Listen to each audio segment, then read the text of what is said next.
세상엔 여러가지 괴담들이 많지만 괴담은 실제로 겪은 이야기와는 완전히 다른 개념으로 보고 있습니다. 검통 공포라디오, 오늘 들려드릴 이야기는 시청자 혁이아빠님의 제보 사연으로 무려 23년 전 곤지암 정신병원에서 겪은 이야기라고 합니다. 곤지암 정신병원은 제 채널에서도 한번 다뤘었는데 그때와는 어떻게 다른 공포를 가져오셨을지 지금 시작합니다. 현재가 2023년이죠. 제가 곤지암에 소재한 폐업한 정신병원에 다녀간 건 23년 전인 2000년도 7월 여름날이었습니다. 검통님이 한참 흉가 카페에서 활동하시던 시기보다도 10년이나 더 전에 다녀간 셈이네요.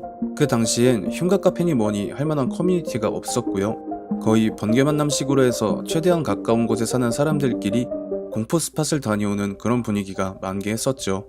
또한 그 당시에 번개식으로 공포 스팟을 가게 되면 꼭 지켜야 하는 불문율이 존재했습니다. 내가 귀신 잡는 해병대 출신이요, 북에 몇 번이나 드나든 간큰 특전사 출신이요, 다 소용없었습니다. 이 불문율을 어기는 그 즉시 내다 버리고 어떤 해코지를 당하던 연락을 끊고 무시했었으니까요. 불문율이란 공포 스팟을 방문할 때는 반드시 간단하게라도 그곳에 머무는 영가분들을 위해 제사상을 차려드리는 게 첫 번째, 그리고 스팟 내에서 영가분들의 심기를 거슬리게 하는 행동들, 물건을 건드린다거나 시끄럽게 떠든다거나 해당 스팟 내에 있는 물품을 함부로 가져가는 등 이런 행위들을 하지 않는 것이었죠. 저희 세대들은 하나같이 겁쟁이라서가 아니라 최소한의 예의는 지키면서 목적을 이루자는 취지였습니다. 굳이 어느 누가 언급을 하지 않아도 공포 스팟을 찾아 번개 만남을 구하는 사람들 대다수가 이 불문율을 철칙으로 여기고 절대 허투루 하지 않았던 게 그 당시 분위기였다고 할 수 있겠습니다. 그날 번개 만남엔 당시 군대를 갓 전역했던 A라는 친구, 그리고 인근 부대에서 복무하는 간부 B와 저까지 총 3명이 모이게 됐는데, 원래는 외곽 지역에 있는 슬레이트 흉가에 갈 계획이었지만 B가 대뜸 4년 전엔가 이 동네에 폐업한 정신병원이 하나가 있는데 거기 가실래요? 하더라고요. 그런 데가 있었나? 저는 전혀 금시초문이었고 동행한 A 역시 그런 곳이 있었나요? 했습니다. 요즘처럼 유튜브나 SNS로 실시간으로 지구 반대편의 이야기를 확인할 수 있는 세상이 아니었으니 당장 옆 동네 사정도 모르는 게 당근바따 아니었겠어요? B가 물만한 물고기 마냥 그 정신병원에 대한 이야기를 털어놓기 시작했죠. 남양 정신병원이라는 이름의 그 병원이 운영난에 이어 재정난까지 겹쳐서 끝내 폐원을 했는데, 그 동네 주민들이 시시콜콜하게 던지는 말들이 밤에 그 골목을 지나가면 병원 건물에서 사람들이 돌아다니는 모습이 보인다던가, 창가 쪽에서 환자복을 입은 웬 남자가 자기를 뚫어져라 보고 있었다는 등의 이야기들이 퍼지면서 사실상 아는 사람들만 아는 공포 스팟이다 라고 말을 하길래 급 구미가 당기기 시작했고, 아니나 다를까 제 옆에 있던 A도 군침을 흘렸습니다. 서두가 길었네요. 저희는 제가 타고 온 코란도를 타고 그 병원 인근에 도착을 했습니다. 검통님이 남양 정신병원에 가셨을 땐 울타리 쳐져 있고 사유지라는 경고 문구에 경비도 돌아다녔다고 하셨는데, 어이구, 당시엔 그런 거 전혀 없었습니다. 아주 자연스럽게 물 흐르듯이 건물 안으로 셋 다 사뿐히 들어갔네요. 들어가자마자 저희는 가져온 상차림을 펴놓고 먼저 양해를 구한 뒤에 각자 무전기를 들고 찢어졌죠. 그냥 버려진 병원, 이 한마디로 정의가 가능할 정도로 심심하고 볼 거 없는 그런 곳이었는데, 유독 달빛이 통과돼서 반사되는 그 빛의 잔상들이 이상할 정도로 푸르스름한 빛을 띠는데, 그동안 번개로 다녀본 여느 공포 스팟보다도 더 음산한 분위기를 띠게 만들더라고요. 그렇게 1층을 다 둘러봤으니 2층으로 올라가려는 제 귓가에 구두발 소리가 들렸습니다.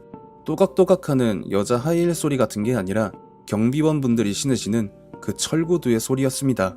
일정한 템포에 맞춰서 들려오는 그 구두발 소리는 같이 온 일행들이 내는 소리는 절대 아니었어요.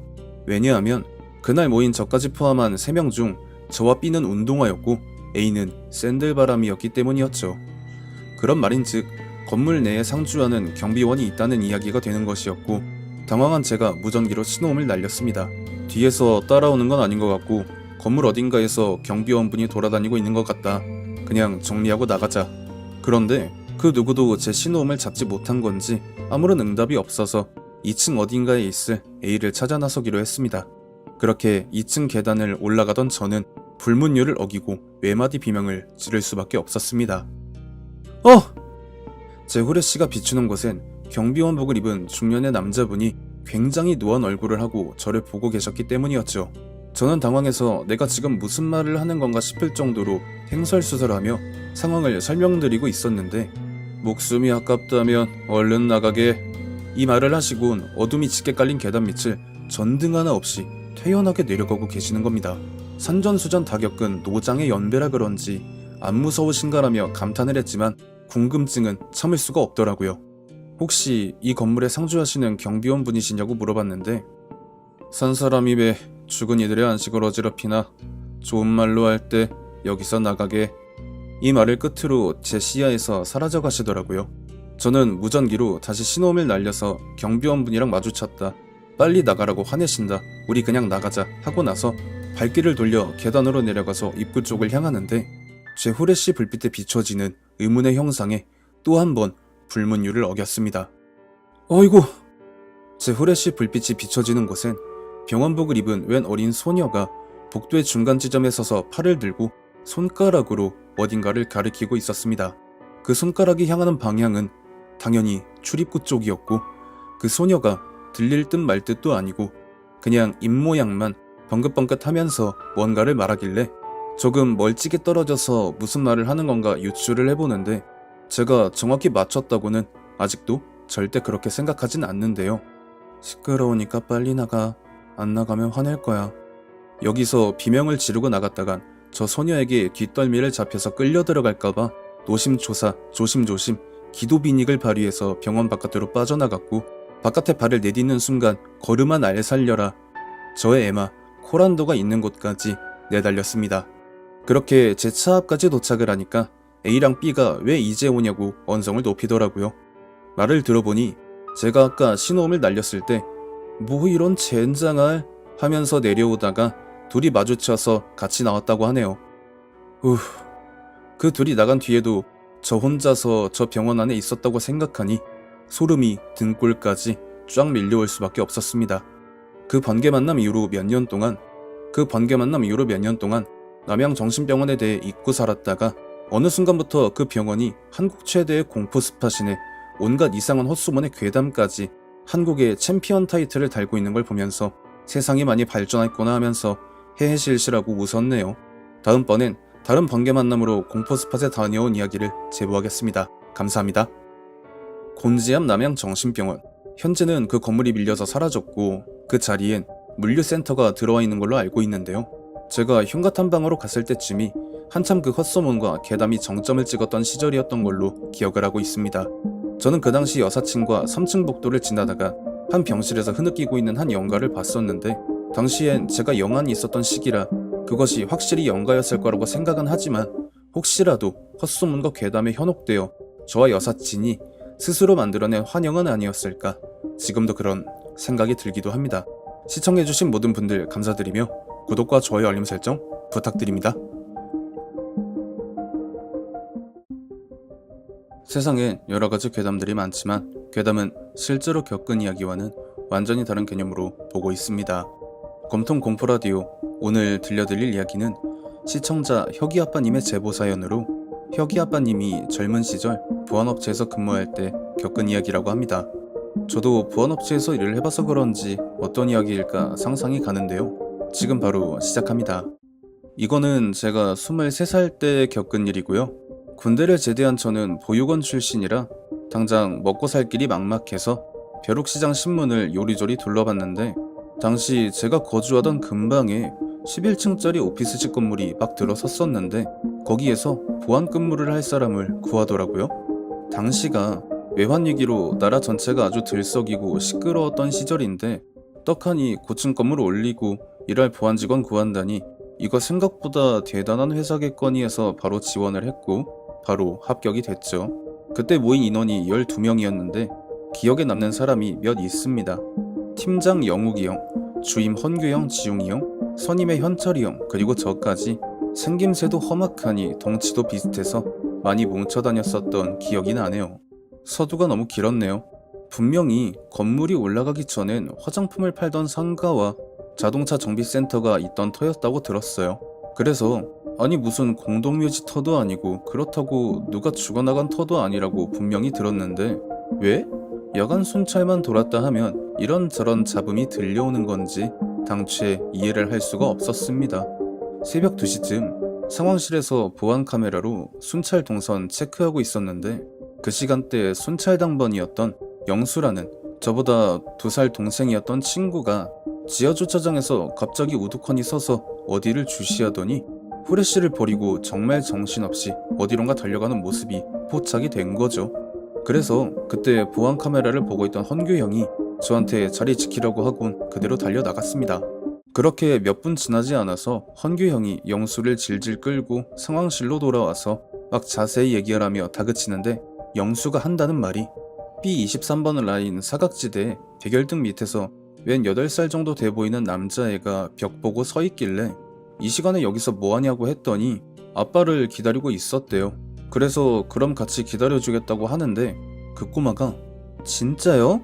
하면서 자기 방향으로 몸을 틀었는데 얼굴이 녹아서 흘러내리고 있는 모습으로 그러지 말고 저랑 같이 가요 아저씨 라고 하면서 웃었다고 합니다. 문제는 지하주차장에서만 이런 일이 발생한 게 아니라는 거죠. 건물 전체에 뭐가 있는 건지 아니면 정말 터에 문제가 있는 건지 야간 순찰 당번들이 하나같이 입을 모아서 뭔가를 봤다, 뭔가가 따라온다 등등 여기서 일 못해먹겠다고 그만두고 나가는 사람이 하루가 멀다 했습니다. 그러던 어느 날 개인 사정 때문에 일을 그만둔 지웅이 형 대신 제가 주임으로 올라간 지 2주쯤 지났을 때 밑에 애들이 야간 순찰 도저히 못 돌겠다고 너무 아우성들이라 어쩔 수 없이 애들을 대신해서 오늘만이라도 내가 나가보자 했습니다. 그렇게 새벽 2시 지하주차장부터 지상으로 쭉쭉 밀고 올라가는데 그만둔 지웅이 형한테 전화가 오더라고요. 형님 무슨 일이세요 이 시간에? 저는 반갑게 전화를 받았죠. 하지만 지웅이 형의 목소리는 전혀 반가운 목소리가 아니었습니다. 야, 내가 개인 사정이 있어서 그만둔댔잖아. 사실 개인 사정 같은 거 아니야. 무언가에 잔뜩 질린 목소리로 이렇게 말을 하길래 그럼 형님도 보신 거냐고 물어보는 제게 지웅이 형이 말을 꺼내더라고요. 지웅이 형이 그만두기 일주일 전 그날 야간 순찰 당번이 내가 저번 근무 때도 순찰 돌다가 막 이런 거 저런 거 겪었다고 너무 무서워서 갈 엄두가 안 난다고 부탁을 하니까 아니 왜 다들 이 난리냐고 하면서 마지못해 순찰을 나섰는데 지하를 다 돌고 3층에서 7층으로 올라가는 타임에 저 밑에 계단 쪽에서 또각또각하는 여성분들이 신는 굽 높은 구두 소리가 들려오길래 아직 오피스 사무실 퇴근 안 한 곳이 있나 생각을 하면서 계단을 올랐다고 합니다. 당연히 그 구두 소리도 계속 들려왔고요. 생각해보니 뭔가가 이상하더랍니다. 오피스 사무실은 7층부터 있는데 지하에서든 1층에서든 그냥 엘리베이터 타고 올라가면 그만인걸 굽 높은 구두까지 신은 여자가 왜 힘들게 걸어 올라가나 이 생각도 아주 잠깐이었고 다시 생각해보니 더 이상한 느낌이 들더래요. 사람이 계단을 오르면 해당 층의 센서가 반응을 해서 점등이 돼야 하는데 밑에서 구두 소리만 들려오지 점등이 되는 걸 한 번도 못 봤다는 게 그때 가서야 뇌리를 스치고 지나갔다는 겁니다. 그렇게 그 사실을 지용이 형이 알아챈 그 순간 밑에서 눈치챘네? 하는 야들야들한 여성의 목소리가 들려옴과 동시에 구두를 신은 상태로는 절대 낼 수가 없는 그런 템포와 스피드로 뛰어 올라오는 소리와 하이톤의 기분 나쁜 웃음소리가 동시에 들려오자 그대로 7층 문을 열고 들어가서 비상구 문을 잠궈버린 뒤 이게 무슨 일이지?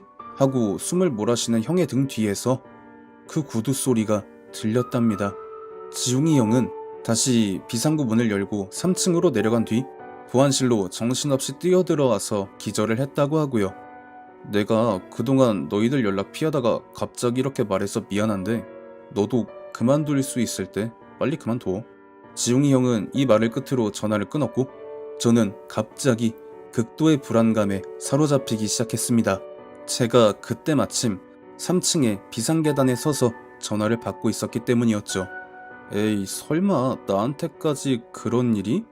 이렇게 생각을 하고 머리를 털고 7층을 향해 올라가는데 한 3개층 정도 밑에서 지웅이 형이 들었을 그 굽 높은 구두 소리가 들려오기 시작했습니다. 그 소리가 들리니까 지웅이 형이 전화기 너머로 해준 이야기들이 파도처럼 머리를 휩쓸기 시작했고 서서히 극도의 공포가 저를 엄습해오기 시작함과 동시에 그 구두 소리가 멈추더니 너 누구한테 들었어? 하는 정체 모를 여자의 웃음기 섞인 소리가 제 귓전에 들려온 것이었죠. 저는 침착하게 못 들은 척 무시하고 계단을 오르고 또 올랐지만 그 구두 소리가 아예 제 바로 위에서 들리길래 뭐야? 그게 지금 내 머리 위에 있다고? 이게 말이 돼? 하고 제 머리 위를 올려다본 그 순간 그 넓은 층고로 떨어진 천장 위에 거꾸로 서서 저를 쳐다보고 있는, 입이 찢어져라 웃고 있는 어떤 여자를 본 뒤 바로 정신을 잃었습니다. 저는 아침에 출근한 도욱이 형한테 그냥 온갖 이유를 다 갖다 대며 사직을 통보했고요. 그때 가서야 그만둔 애들이랑 지웅이 형이 이해가 가더라고요. 아이러니하게도 이 사건 이후로 공포 스팟에 대한 눈이 열리면서 번개 만남 공포 스팟을 찾아 돌아다니는 미치광이가 되고 말았다는 슬픈 전설과 함께 이야기를 마칩니다. 감사합니다. 원래는 혁이 아빠님이 번개 만남 공포 스팟 2편을 보내주신 걸 먼저 업로드를 하려고 했는데 왜 혁이 아빠님이 공포 스팟을 찾아다니는 사람이 됐는지 이야기의 흐름을 구독자분들이 아셔야 할 것 같아서 이렇게 결정을 했습니다. 시청해주신 모든 분들 감사드리며 구독과 좋아요 알림 설정 부탁드립니다. 세상엔 여러가지 괴담들이 많지만 괴담은 실제로 겪은 이야기와는 완전히 다른 개념으로 보고 있습니다. 검통 공포라디오, 오늘 들려드릴 이야기는 시청자 혁이 아빠님의 세 번째 제보 사연으로 현재 살고 계시는 집으로 이사를 오기 전에 살았던 낡은 빌라에서 겪은 이야기라고 합니다. 낡은 빌라 하니까 벌써부터 그림이 그려지기 시작하네요. 과연 어떤 이야기일지 지금 시작합니다. 제가 신혼 초부터 아들 혁이가 3살 때까지 살았던 집에 관해서 이야기를 시작할게요. 저번 이야기 초입에서 말씀드렸듯 저는 보육원 출신이라 결혼 자금에 대해 지원을 받을 곳이 없었습니다. 그나마 결혼 전에 모아둔 돈도 많은 편이 아니었다 보니 집을 구하는데 상당히 애로사항이 많았어요. 와이프가 이런 저한테 시집을 와준 게 너무 고맙기도 하고 빨리 집을 구해서 안심을 시켜주고 싶었던 저는 거의 매일 연차를 써가며 온 동네 부동산을 다 휘젓고 다니던 중에 이 가격이 말이 되나 싶은 집을 하나 보게 됩니다. 그때가 28살, 그러니까 16년 전인데 그 당시 기준으로 봐도 전셋값이 상당히 저렴했습니다. 그 빌라에서 조금 떨어진 다른 빌라의 전셋값보다 3천 정도가 더 저렴했으니 당연히 그쪽으로 눈길이 갔죠. 저는 당장 그 집을 보러 갔는데 리모델링을 한 건지 평수보다 더 커 보이면서 탁 트인 거실에 방이 3개, 베란다가 하나. 더 이상 고민하지 않고 바로 계약서에 도장을 찍은 저는 와이프와 일주일 뒤에 그 집으로 입주를 하게 됐습니다. 처음엔 너무 좋았죠. 보육원 출신의 천의 고아인 내가 결혼을 한 것도 모자라 집까지 가지게 됐으니 감개가 얼마나 무량했겠습니까. 그렇게 1년이 지나서 혁이가 저희 부모로 와줬고 정말 꿈만 같은 나날이라고 밖엔 설명이 되지 않았어요.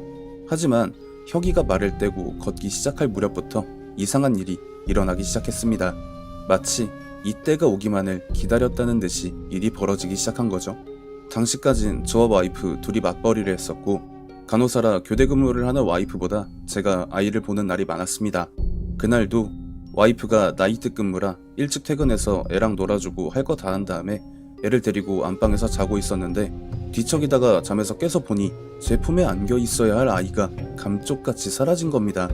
아무리 말이 트고 걷기 시작했다고 해도 아직은 아기라 혼자 어딜 가거나 할 수 있을 정도의 인지 능력이 없는 애가 어딜 간 건가 싶어서 화장실도 가보고 거실에도 나가보고 해도 애가 안 보이더라는 거죠. 한참 속이 타들어갈 때쯤 베란다에서 아이의 웃음소리가 들렸고 화들짝 놀라서 맨발로 뛰어나갔습니다. 그때가 1월 중순에 영하권으로 떨어진 날이었기 때문에 아이가 베란다에 나가 있는 건 상당히 위험했으니까요. 베란다에서 아이를 안고 나오려는데 애가 계속 제 뒤쪽을 가리키면서 아부아부 막 옹알이를 하는 겁니다.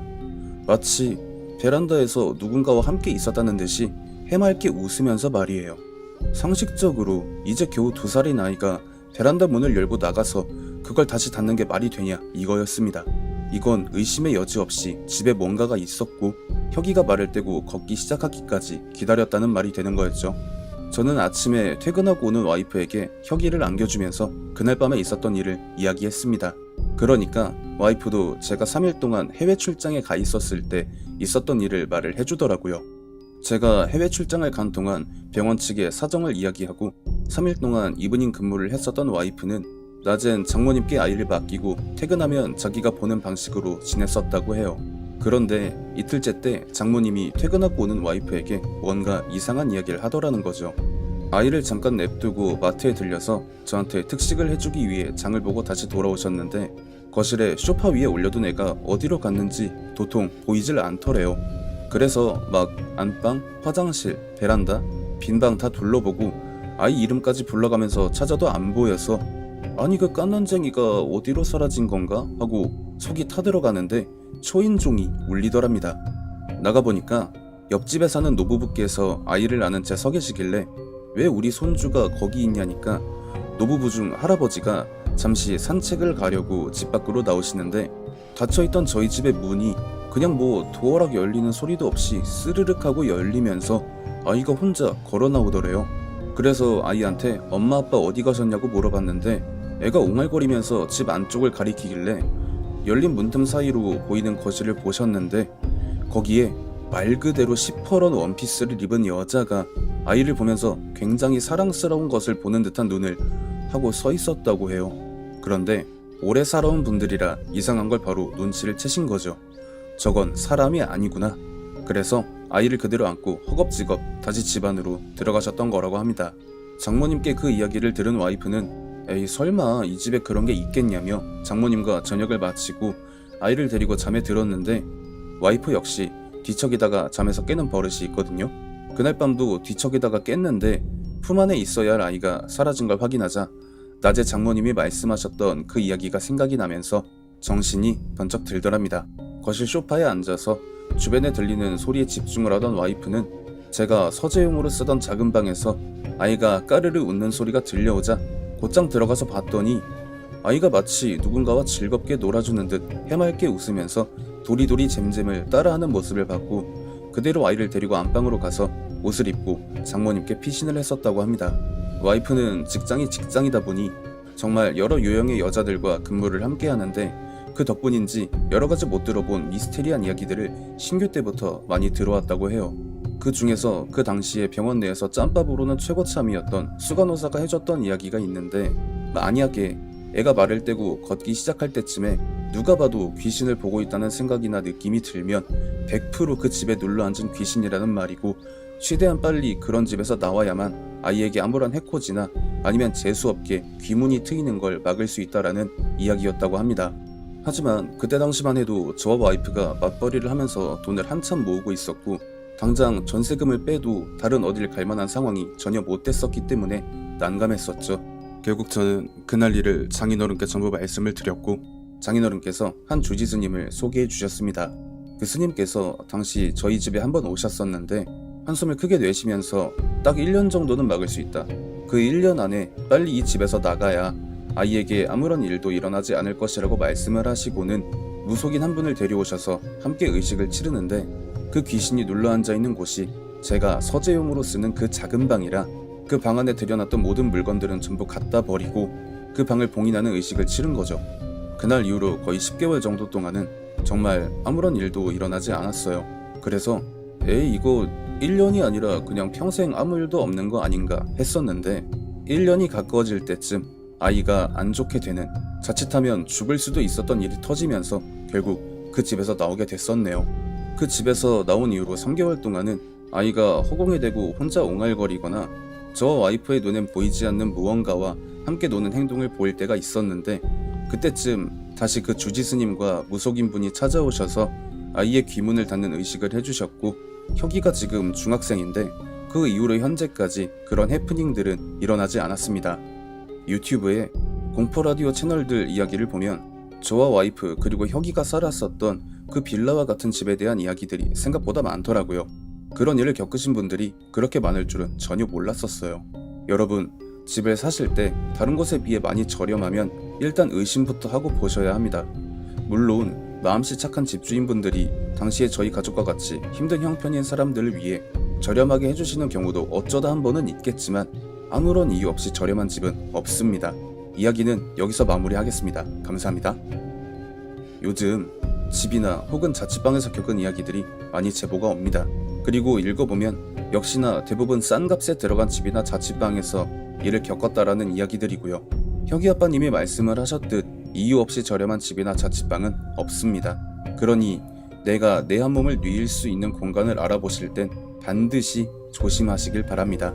시청해주신 모든 분들 감사드리며 구독과 좋아요 알림 설정 부탁드립니다.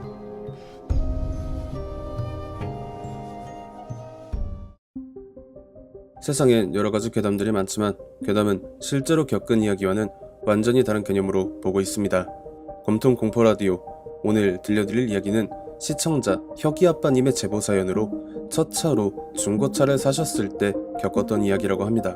중고차, 말도 많고 탈도 많은 주제라 기대가 되네요. 지금 시작합니다.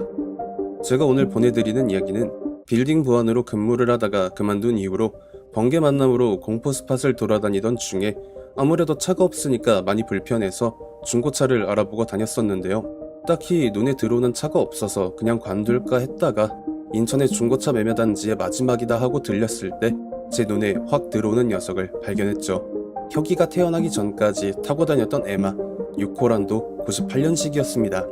그때가 99년도였는데 이게 중고차 매물로 나오는 게 가능한 건가 이상한 생각도 들었지만 신차를 사기엔 경제적인 부담이 너무 컸고 또 당시 제 여건상 사실 중고라고 해도 꽤나 큰 출혈을 각오해야 했죠. 저는 지인 중에 자동차 정비를 하는 분을 대동하고 다시 방문해서 이상한 부분, 특히 침수 전력이나 사고 여부 등을 꼼꼼하게 확인한 뒤 계약서에 도장을 찍었습니다. 너무나 들뜬 마음으로 바로 드라이브를 달렸죠. 승차감도 너무 좋고 사실상 신차나 다름없는 상태까지 내 인생도 조금씩 트는구나 했는데 조금씩 이상한 일이 생기기 시작했습니다. 당시 살던 자취방이 딱 방 한 칸짜리 원룸이었는데 제 침대 맞은편이 부엌이었어요.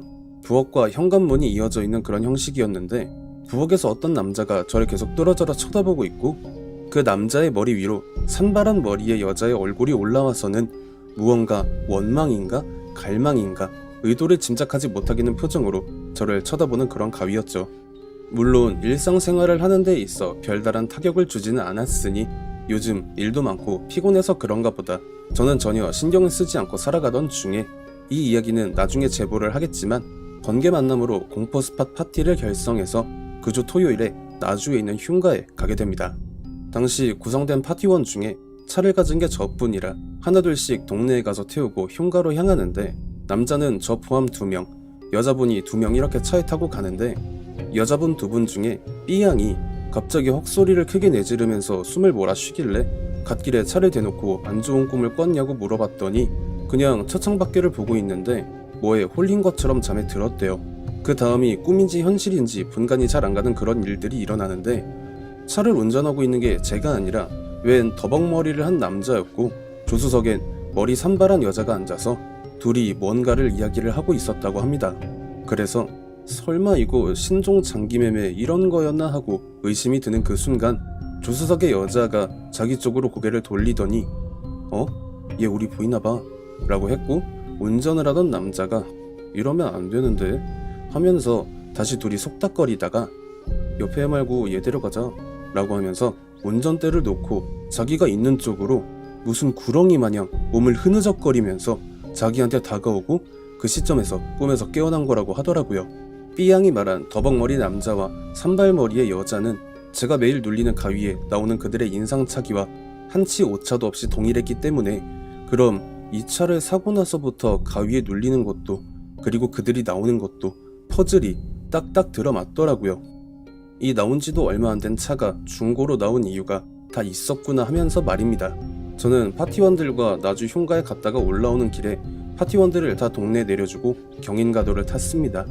이게 B양이 나주에 가는 길에 꿨던 꿈과 제가 그 녀석을 산 이후로 눌려온 가위에 대해 막 생각을 하고 있었는데 어렴풋이 차 안에서 누군가들의 시선이 느껴졌습니다.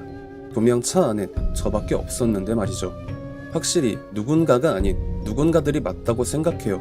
제가 가위에 눌렸을 때 저를 쳐다보던 남자의 시선과 남자의 머리 위로 올라온 여자의 시선이 각각 달랐거든요. 가위에 눌렸을 때 받았던 그 느낌들을 차 안에서 받고 있던 겁니다.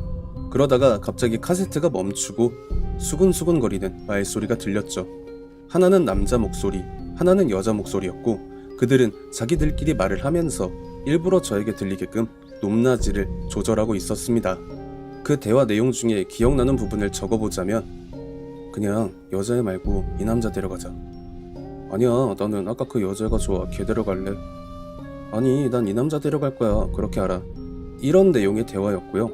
저는 차 안에 언젠가 비치해 뒀던 귀마개를 꺼내서 착용을 하고 그들의 존재를 애써 무시해가며 집에 도착을 했고 그 즉시 제이 형님에게 전화를 했습니다. 그때가 새벽 3시였는데 제이 형님이 제 전화를 쌩쌩한 목소리로 받으시길래 한잔 하셨나봐요 하니까 방금 전에 당집에 누가 찾아와서 급하게 굿을 진행하고 끝나고 씻고 맥주 한 모금 하고 있었다고 합니다. 저는 제이 형님에게 차를 사고 난 뒤에 일어났던 일들과 방금 전에 나주에서 올라오면서 겪은 일을 말씀드렸고 제이 형님은 일단 지금 당장 집에 들어가지 말고 어디 사우나 가서 자고 아침에 네 차 앞에서 보자고 하시면서 전화를 끊으셨죠. 아침에 제이 형님과 만난 저는 그 즉시 제 에마 뉴코란도를 보여드렸었는데요. 이야, 이거 사고가 나게 한 번이 아니네? 라고 하면서 혀를 끌끌 찹니다. 저는 그게 무슨 말이냐고 물었고 제이 형님은 딜러가 너를 속인 거라고 하시면서 말씀을 하시는 게 첫 차주인 더벅머리가 사고로 죽고 중고 매물로 나온 이걸 산발머리가 사서 타고 다니다가 또 사고로 죽은 건데 이 둘이 차에 같이 사이좋게 들러붙어서 각자 자기네 저승길 동물을 누구누구를 고릴까요 하고 있다고. 그런데 사실 이 둘 다 원기 같은 게 아니라 생활형 같은 거라 실질적으로 고의로 사고를 내서 누군가를 데려갈 정도의 영능력을 가지고 있지는 않으니까 계속 타고 다녀도 문제는 없을 거라고 하시더라고요.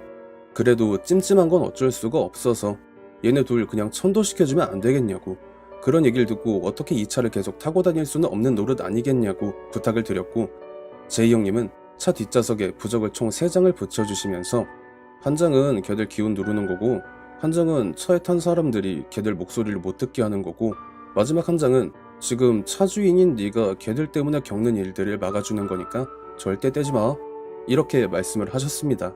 그리고 제가 6년 정도 녀석을 타다가 결혼을 하고 혁이가 태어나면서 새 차를 장만했고 녀석은 그대로 중고차 매장에 넘겼었네요. 물론 그 부적은 다 떼버렸고요. 지금은 그 차를 타고 다닐 사람이 당연히 없을 테니까 폐차가 됐던지 뭐가 됐긴 했겠지만 저 다음으로 녀석을 타고 다녔을 특정 누군가 역시 더벅머리와 산발머리에게 시달리지 않았을까 생각합니다. 위에서 말씀드렸듯이 나주 흉가에 다녀온 이야기는 차후에 제보하도록 하겠습니다. 감사합니다.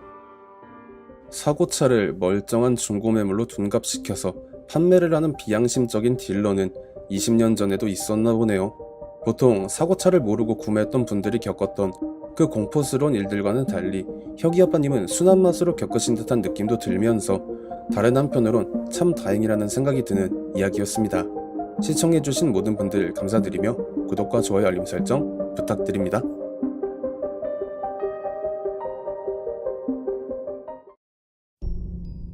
세상엔 여러가지 괴담들이 많지만 괴담은 실제로 겪은 이야기와는 완전히 다른 개념으로 보고 있습니다. 검통 공포라디오, 오늘 들려드릴 이야기는 시청자 혁이 아빠님이 보내주신 이야기로 번개 만남을 통해 흉가에 가셨을 때 겪은 이야기라고 합니다. 혁이 아빠님은 이전에도 몇 번 제 채널에 사연을 보내주셨었는데요. 요즘엔 성행하지 않지만 과거엔 번개 만남이라고 해서 채팅을 통해 만난 사람들과 즉석에서 흉가 탐방을 하셨었고 그 이야기들을 제보를 해오셨었던 분입니다. 과연 어떤 일을 겪으셨을지 지금 바로 알아보겠습니다.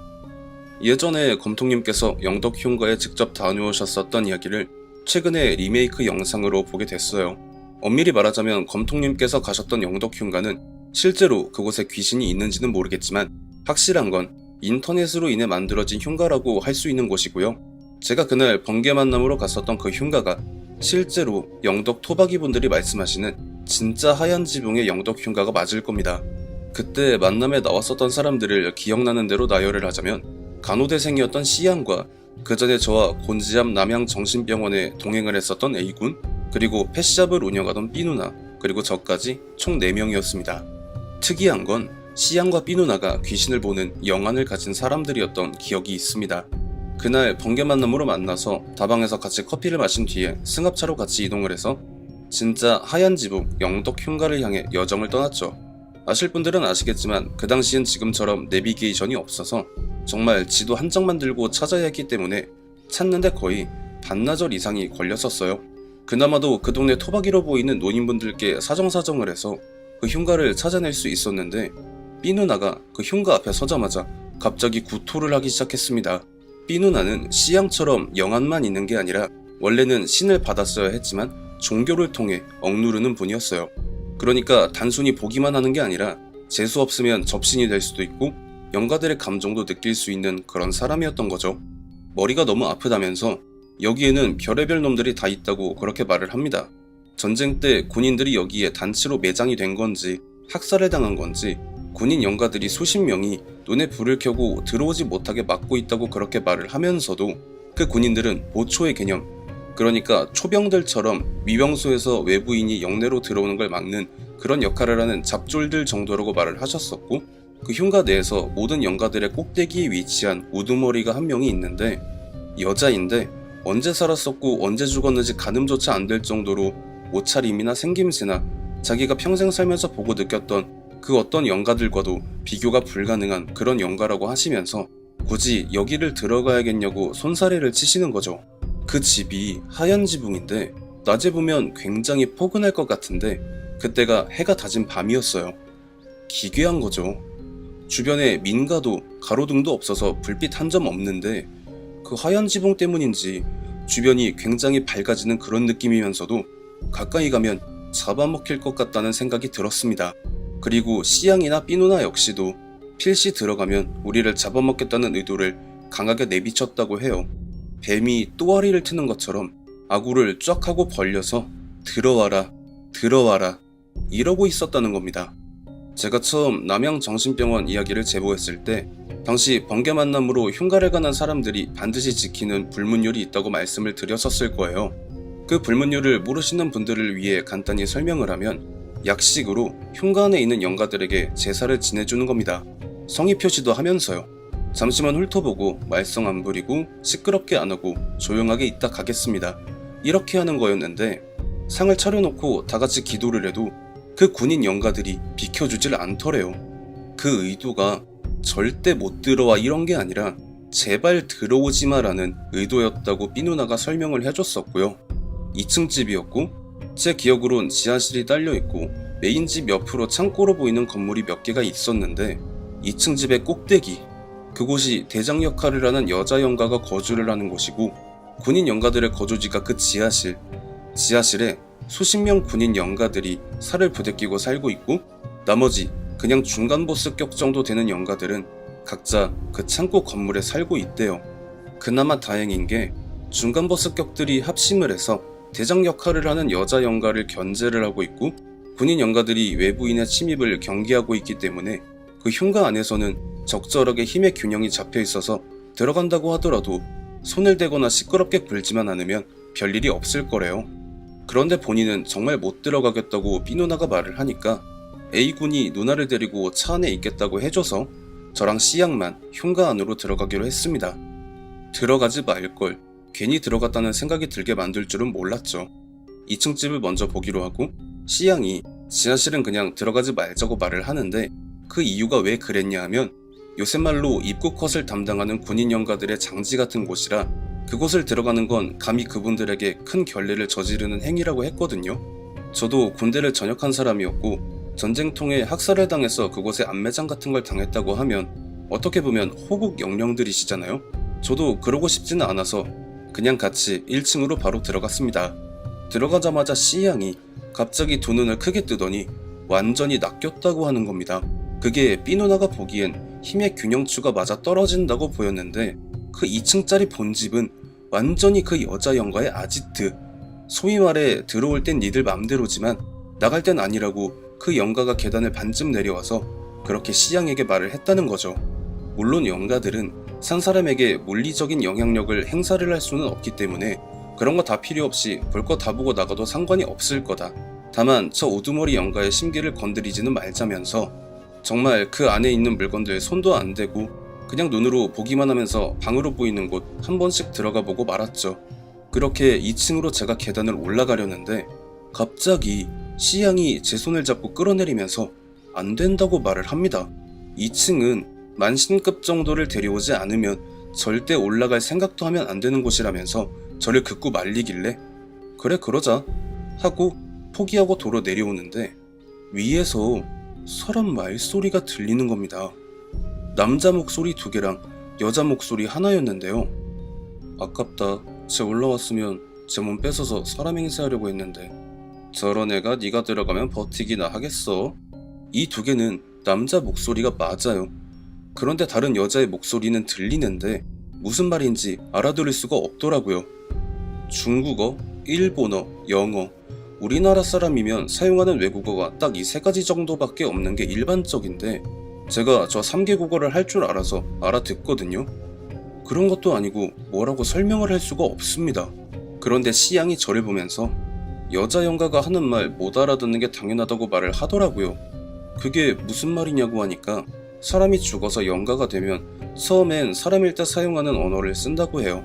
하지만 죽고 나서 굉장히 오랜 시간이 우리 기준으로 몇십 년 그런 게 아니라 몇백 년, 몇천 년 단위로 가면 영가들만이 사용하는 영적인 언어를 사용하기 때문에 사람이 그 말을 알아듣는 건 불가능하다고 합니다. 일단 2층을 포기를 하고 다시 1층을 둘러본 저희는 별거 없었네 하면서 창고 쪽으로 발을 옮겼습니다. 그러니까 갑자기 시양이 멈칫하길래 왜 그러냐고 물어봤는데요. 군인 영가들 중에 계급이 가장 높아 보이는 영가 한 명이 자기 앞을 막아서서 들어가지 말라고 말을 한대요. 하지만 깡빼면 시체로 보였던 시양은 단칼에 그걸 무시를 하고 창고의 문을 열어 제끼고 말았습니다.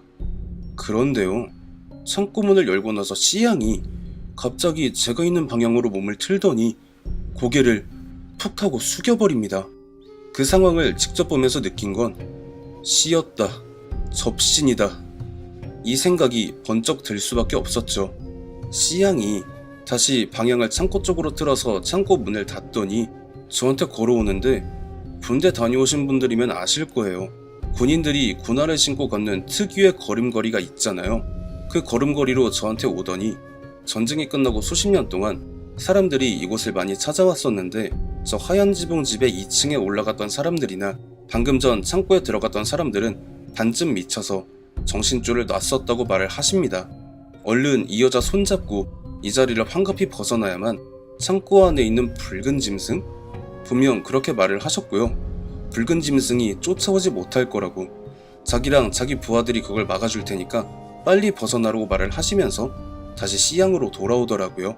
저는 그분의 말에 따라 창고로 다시 들어가겠다는 시양을 공주님 안기로 안아서 그 흉가터로부터 황급하게 벗어나 차에 올라탔습니다. A군과 B 누나가 저한테 뭐라 말을 하던 간에 신경을 쓰지 않고 급하게 차를 밟아서 시내로 나왔죠.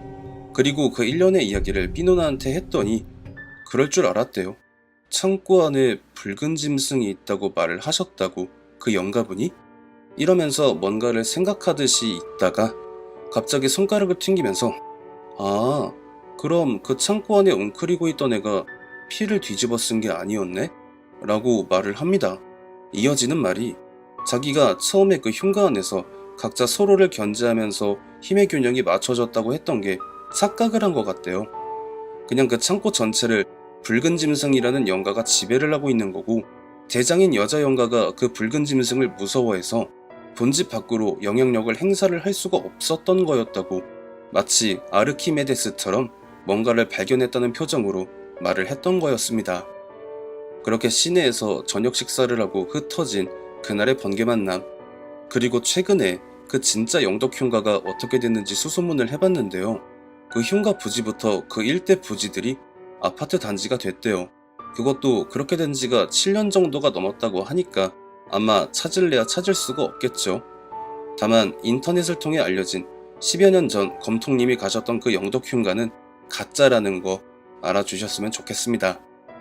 저도 혁이 아빠님 말씀처럼 뭐 늘봄가든이라던가 곤지암 남양 정신병원이라던가 하는 국내 유명 심령 스팟들은 사실 그런 곳에 대한 소문들이 입에서 입을 거치면서 MSG가 다량으로 첨가돼서 과장이 심하게 된 거라고 생각을 합니다.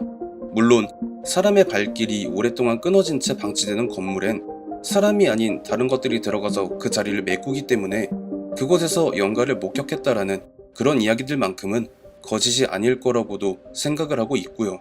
세상이 전부 거짓이면 얼마나 재미가 없을까. 보이는 건 보이는 것대로, 들리는 건 들리는 것대로 생각을 하고 살면 그만이지 않을까요? 시청해주신 모든 분들 감사드리며 구독과 좋아요 알림 설정 부탁드립니다.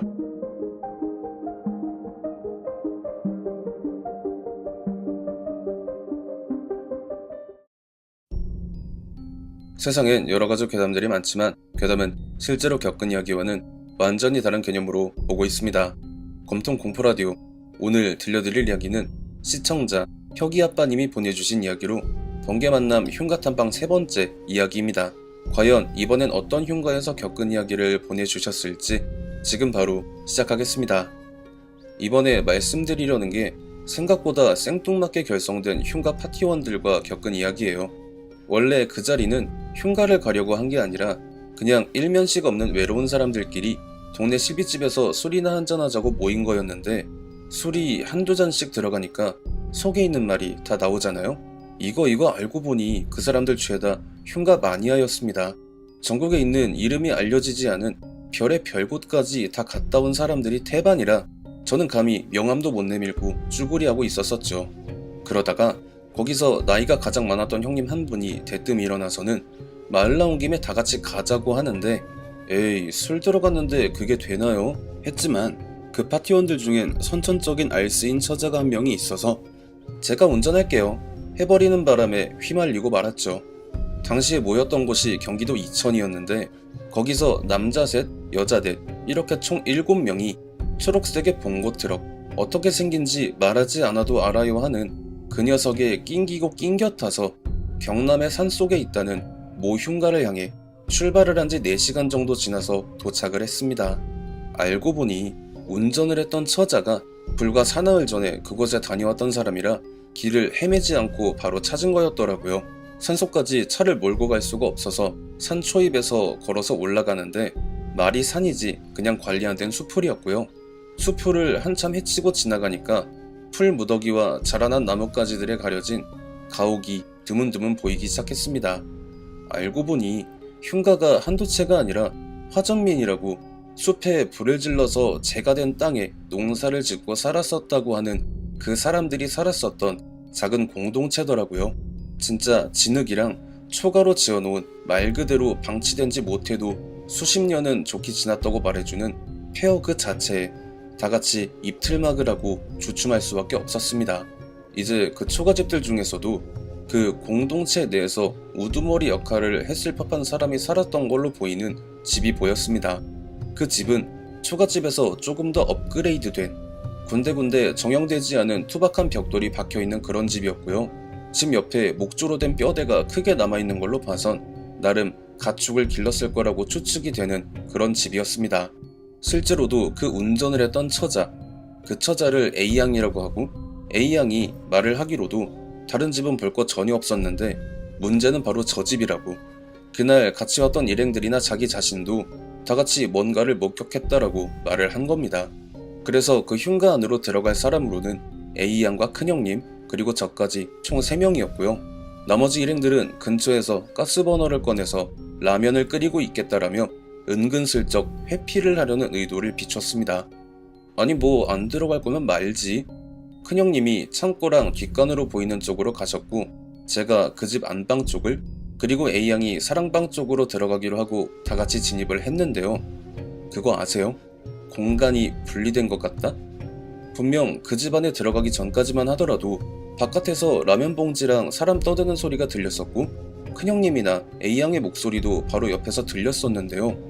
그 안에 들어가니까 제 숨소리를 제외한 그 어떤 소리도 안 들리는 거예요. 그러면서 귀 양쪽으로 쨍 하는 이명이 길게 이어지더니 이내 제가 서 있는 자리 양옆으로 사삭사삭 하고 사람 발소리가 들리기 시작했습니다.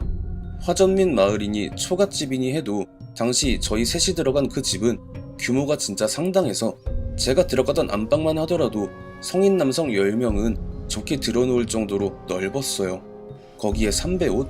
이런 게 낡은 목재 옷걸이에 걸려있고 정리를 다 못하고 급하게 나간 건지 갖가지 집기류랑 가구들이 문이 열린 채로 상당히 공포스러운 분위기를 자아내고 있는데 거기에 사람 발소리가 한두 개씩 반복적으로 들려오니까 식은땀이 진짜 비오듯이 흘러내렸고 나가야겠다 이 생각밖엔 들지 않더라고요.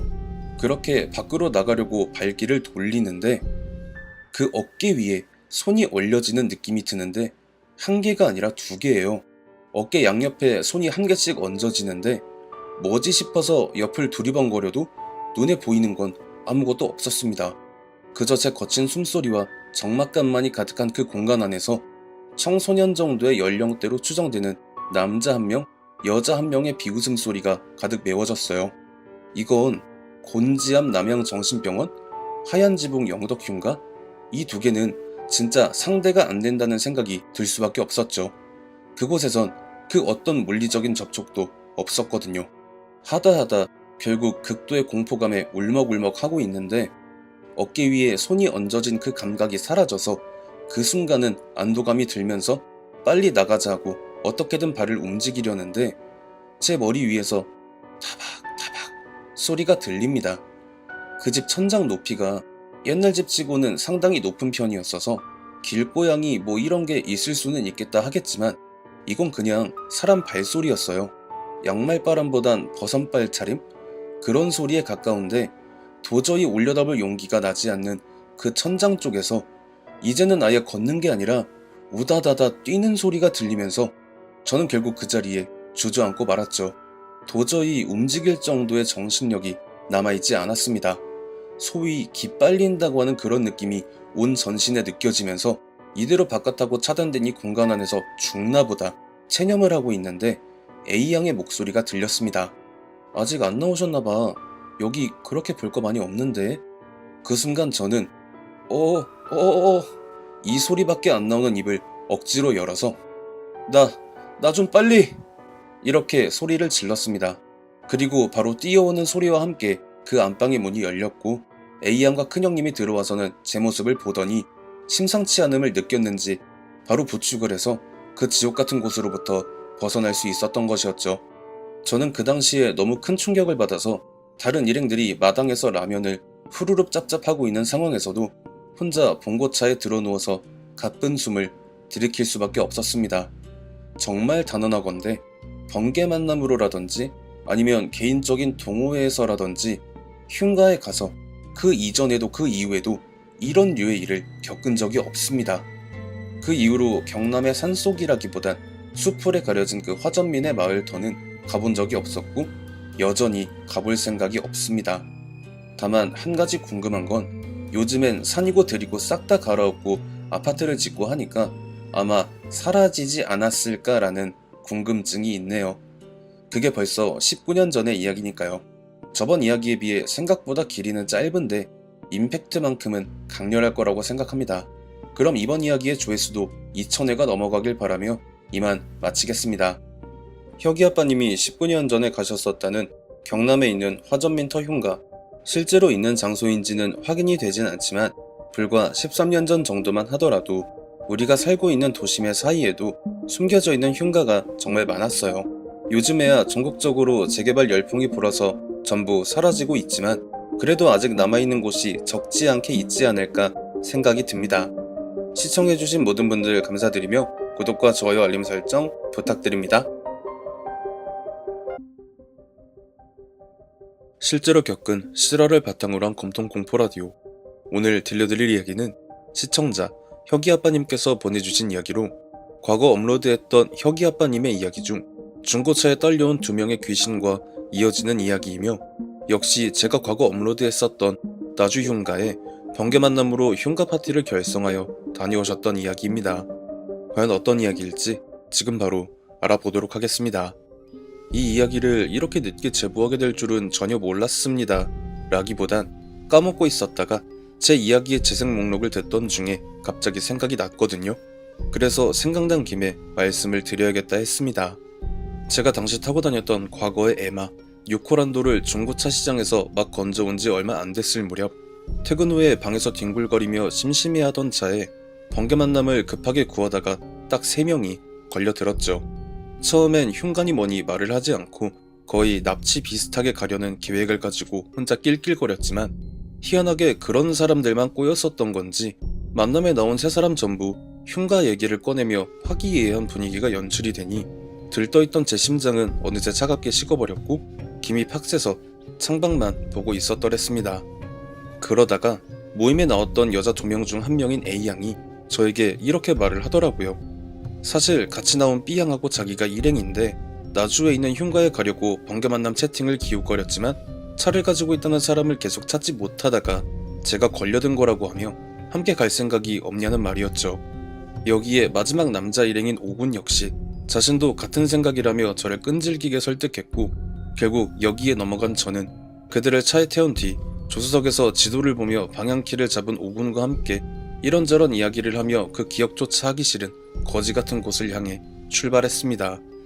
그렇게 절반쯤 왔다는 생각이 들며 슬슬 피로감이 몰려올 때쯤 갑자기 여자 일행 중 한 명인 B양이 외마디 비명을 지르면서 온몸을 바들바들 떨길래 갓길에 차를 세우고 무슨 일이냐고 물어봤고 그녀의 자초지종을 들어보니 대략 제 차를 다른 누군가가 운전을 하며 자신을 헤아려 했다는 요상한 꿈 같은 걸 꿨다고 하더라고요. 그래서 일단은 차를 세워둔 상태로 그녀를 오르고 달래며 진정을 시킨 뒤에 계속 함께 할 거냐고 물어봤죠. 그녀는 그래도 일단은 멀리 와버렸으니 다시 되돌아가면 자기 때문에 계획이 틀어지는 게 아니냐며 가겠다고 했습니다. 이게 참... 그때 그냥 차를 돌려서 돌아갔어야 했는데 그때 왜 그런 그녀의 결정을 받아들였었는지 후회가 돼요. 이번 이야기의 메인 빌런은 사실 나주 흉가의 귀신이라기보단 B양이었거든요. 저는 분위기를 바꾸고자 각자 한 사람씩 잘하는 노래를 부르자고 제안하며 다운되어 있던 분위기를 억지 춘향으로 띄웠고요. 그렇게 2시간을 더 달려서 나주에 도착을 했고 근처에 문이 열린 밥집을 찾아 식사를 마친 다음 본격적으로 그날의 계획을 정비했습니다. 사실 계획이라 할 것도 없었던 게 당시 번개만남으로 흉가를 다니던 사람들 사이에 정설로 여겨지던 불문율을 어기지 않을 것과 최대한 조용히 다녀오자가 전부였거든요. 어느 정도 준비가 완료되었다고 생각한 파티원들과 저는 주민분들의 시선을 은밀하게 피해가며 문제의 그곳에 도착했습니다. 그리고 모두가 그 앞에서 얼어붙을 수밖에 없었죠. 제가 보내드리는 이야기들마다 각각의 시간의 편차가 존재하기는 하지만 아마 그때까지 겪어본 그 어떤 흉가들도 감히 그곳에 갖다 비벼볼 수 있는 수준들이 아니라는 판단이 먼저 섰습니다. 가까이 가서 보고 있는 것도 아니고 멀리서 달빛이 비춰서 외관만 겨우 보일 정도의 수준이었음에도 그 정도였거든요. 보통 흉가들이 낮에는 별거 없어 보이고 밤에 가야 진가가 발휘된다는 이야기들을 많이 하는데 그곳은 그런 잡소리는 일체 통하지 않을 거라는 생각이 들었습니다. 낮에 와도 바지에 지릴 것 같다는 생각이 들 정도로 심각하게 무서웠어요.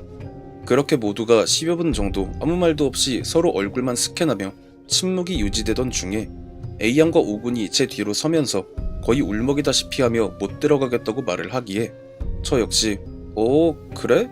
그냥 숙소 가서 술이나 먹자 이렇게 말을 하며 동조를 했죠. 그런데 왜 B양은 아무 말이 없지? 하고 주위를 둘러봤는데 B양이 온데간데 없이 사라졌더라고요. A양은 상황을 파악하자마자 화들짝 놀라서 B양에게 전화를 걸었는데 그 전화 벨소리가 당시 저희가 서 있었던 지점으로부터 상당히 떨어진 앞쪽에서 들려오고 있었기에 그 상황이 더더욱 공포스러울 수밖에 없었습니다. 저희 셋이 얼타고 덜덜 떨고 있는 사이에 B양 혼자 그곳으로 걸어갔다는 말이 되는 것이었으니까요. A양은 빨리 찾으러 가야 한다며 방금 전까지 했었던 말을 전부 잊은 듯 미친 사람처럼 그곳을 향해 뛰어갔고 저와 오군 역시 여자들을 저런 위험한 곳에 둘 수 없다며 황급히 그 뒤를 따라 달렸습니다.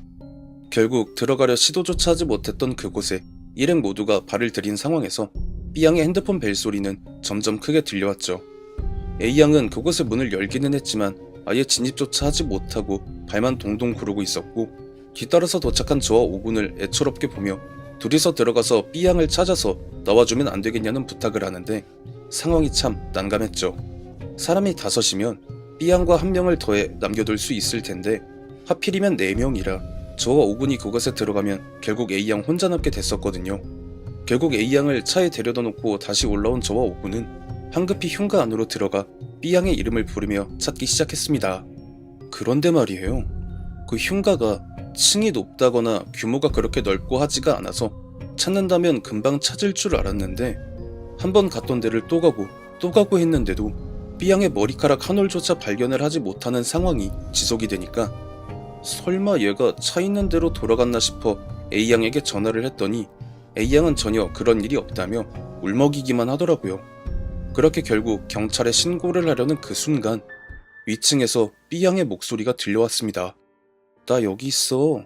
왜 이렇게 못 찾아 바보들같이? B양의 목소리가 이렇게 가늘고 하늘거렸었나? 라는 생각과 동시에 말투는 왜 또 저렇게 비아냥거리는 것 같이 하고 있는 거지? 이 생각이 들었습니다. 그리고 옆에서 오군이 형, B양 목소리요. 저렇게 가늘지가 않지 않았어요? 라고 덧붙였죠. 막 굵직한 목소리는 아니지만 요즘 말로 하면 걸크러쉬라고 상당히 허스키한 보이스를 가져서 신선하다라고 생각이 드는 게 B양의 목소리인데 자기를 B양이라고 말한 위층의 정체 모를 여자는 A양의 목소리와 흡사했기에 그 순간 저와 오구는 뭔가 잘못됐다라는 판단을 함과 동시에 B양을 찾기 위해 전혀 신경을 쓰지 않고 있던 흉가 내부의 모습이 눈에 들어오면서 순식간에 패닉에 빠지고 말았죠. 판단에 의거하면 일단 위층에서 목소리를 낸 대상은 흉가 안에 살고 있는 귀신이 분명했고 저와 오군이 동시에 듣고 느낀 수많은 발소리들 그리고 마치 우리가 발을 딛고 서 있는 이 공간이 누군가의 손바닥이며 이게 움켜쥐어지는 동시에 잡아먹힐 수도 있을 거라는 확연한 공포감. 이 상황을 마치 누군가가 각본을 짜고 연출을 한 것처럼 달빛이 구름에 가려지며 신낮 같더라도 존재했던 희미한 빛마저 사라지자 저와 오구는 동시에 불문율을 깨고 비명을 지르며 서로 부둥켜 안을 수밖에 없었어요. 들려오던 풀벌레들의 소리들마저 음향을 꺼버린 것처럼 사라진 그 상황에서 계단을 타고 무언가가 내려오는 발소리가 들려왔습니다. 이에 저와 오군의 시선이 오차없이 동일하게 계단을 향했고 저희들의 눈에 보인 건 분명 B양이었습니다. B양이 분명 맞았거든요. 달빛이 사라지면서 반사적으로 킨 후레쉬가 천장을 향해 있었기에 인상착이나 생김새를 보며 분명 B양이라고 생각했던 그 여자가 갑자기 계단에 바짝 붙어 엎드리더니 엄청난 속도로 포복을 해서 저희를 향해 다가오는 그 기괴한 모습을 보자마자 저와 오구는 정말 군대에서 체력 측정을 할 때도 나오지 않았던 속도의 뜀걸음으로 흉가 바깥으로 미친놈들처럼 뛰어나오고 말았습니다. B양을 찾는 건 경찰에 신고를 하는 걸로 하기로 하고 일단은 차가 있는 곳을 향해 냅다 달렸던 것이었죠. 그리고 차에 도착한 저와 오군의 눈에 보인 건 지금 생각해도 믿기 힘든 광경이었습니다. A양과 B양이 차 밖에 나란히 서 있는 모습과 나 찾았었어? 라고 퉁명스럽게 말하는 B양 때문이었죠. 이게 뭔 상황인가 싶어서 일단 진정을 한 다음 B양에게 물어봤는데요.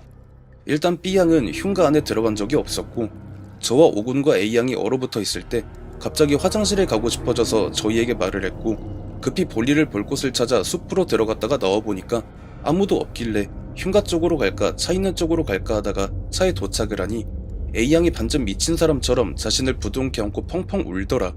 이게 그녀의 증언 전부였습니다. 그렇다면 저와 모두가 들은 B양의 핸드폰 벨소리는 도대체 어떻게 흉가 안에서 들려왔던 걸까요? 그리고 저와 오군이 동시에 봤었던 계단을 타고 포복을 해서 다가오던 B양은 도대체 무엇이었을까요? 한 가지 확실한 건 나주 흉가는 제가 겪었던 흉가들 중 5손가락 안에 들어가는 무시무시한 곳이라는 거예요. 이 이야기가 영상으로 나간 뒤에 만일 그곳을 방문하고자 하는 분들이 있다면 극구 말리고 싶네요.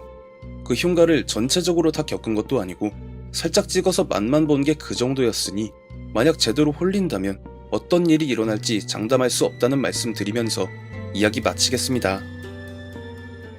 나주 흉가. 대한민국의 공포 스팟을 꼽으라면 여전히 등판을 하는 레전드인 그곳은 저도 과거에 지인과 함께 철없는 생각에 방문했다가 큰 곤욕을 치른 기억이 있는 곳인데요. 저 역시 혁이 아빠님과 마찬가지인 생각으로 만약 그곳에 갈 생각이 있거나 생각이 드는 분들이라면 정말 머리채를 쥐어잡아서라도 말리고 싶어요. 현재 대부분의 공포 스팟이 흉물이라는 이유와 재개발이라는 명목으로 전부 갈려나가고 그 자리에 다른 건물이 들어섰다고 알고 있지만 이상하게 아직까지도 그 자리를 굳건히 지키며 흉물로 남아있는 나주 흉가. 과연 어떤 사연이 있길래 아직까지 사람의 손을 타지 못한 걸까요? 시청해주신 모든 분들 감사드리며 구독과 좋아요 알림 설정 부탁드립니다.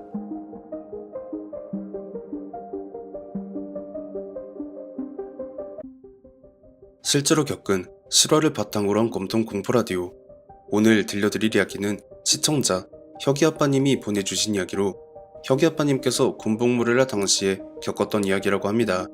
과연 어떤 이야기일지 지금 바로 알아보도록 하겠습니다. 이번엔 번개 만남 흉가 탐방이 아닌 제가 군 생활을 할 당시에 겪었던 이야기를 제보하려고 해요. 제가 거의 군 생활이 3개월 정도 남았던 말년 무렵, 정확히 그 시점에 제 바로 맞고참이 전역을 하고 그 자리로 들어온 신병이 있었는데요. 이 친구가 정말 기가 막히게 불쌍했던 게 부모님이 두 분 다 교통사고로 돌아가시고 할머님 밑에서 홀로 자랐고 키워주신 할머님은 당시에 치매에 걸리신 상황이었던 터라 입대를 할 수 있는 상황이 아니었음에도 불구하고 2급으로 현역 입대를 했다며 그 친구를 잘 다독여주라고 중대장님께서 말씀을 하셨던 게 기억이 납니다. 그 녀석은 다른 걸 다 떠나서 집안이 그 지경이 돼버린 자기를 단칼에 군대를 보낸 나라에 대한 반감이 상당히 심했을 텐데도 내색하지 않고 열심히 잘 적응을 해서 노란 견장을 뗄 때쯤부터는 소위 말해 A급이라 불리는 엘리트가 되어 있었습니다. 그렇듯 거의 모든 게 다 완벽했던 그 녀석에게도 한 가지 문제점이 있었는데요. 그건 바로 녀석이 귀신을 보는 눈을 가지고 있다는 것이었습니다.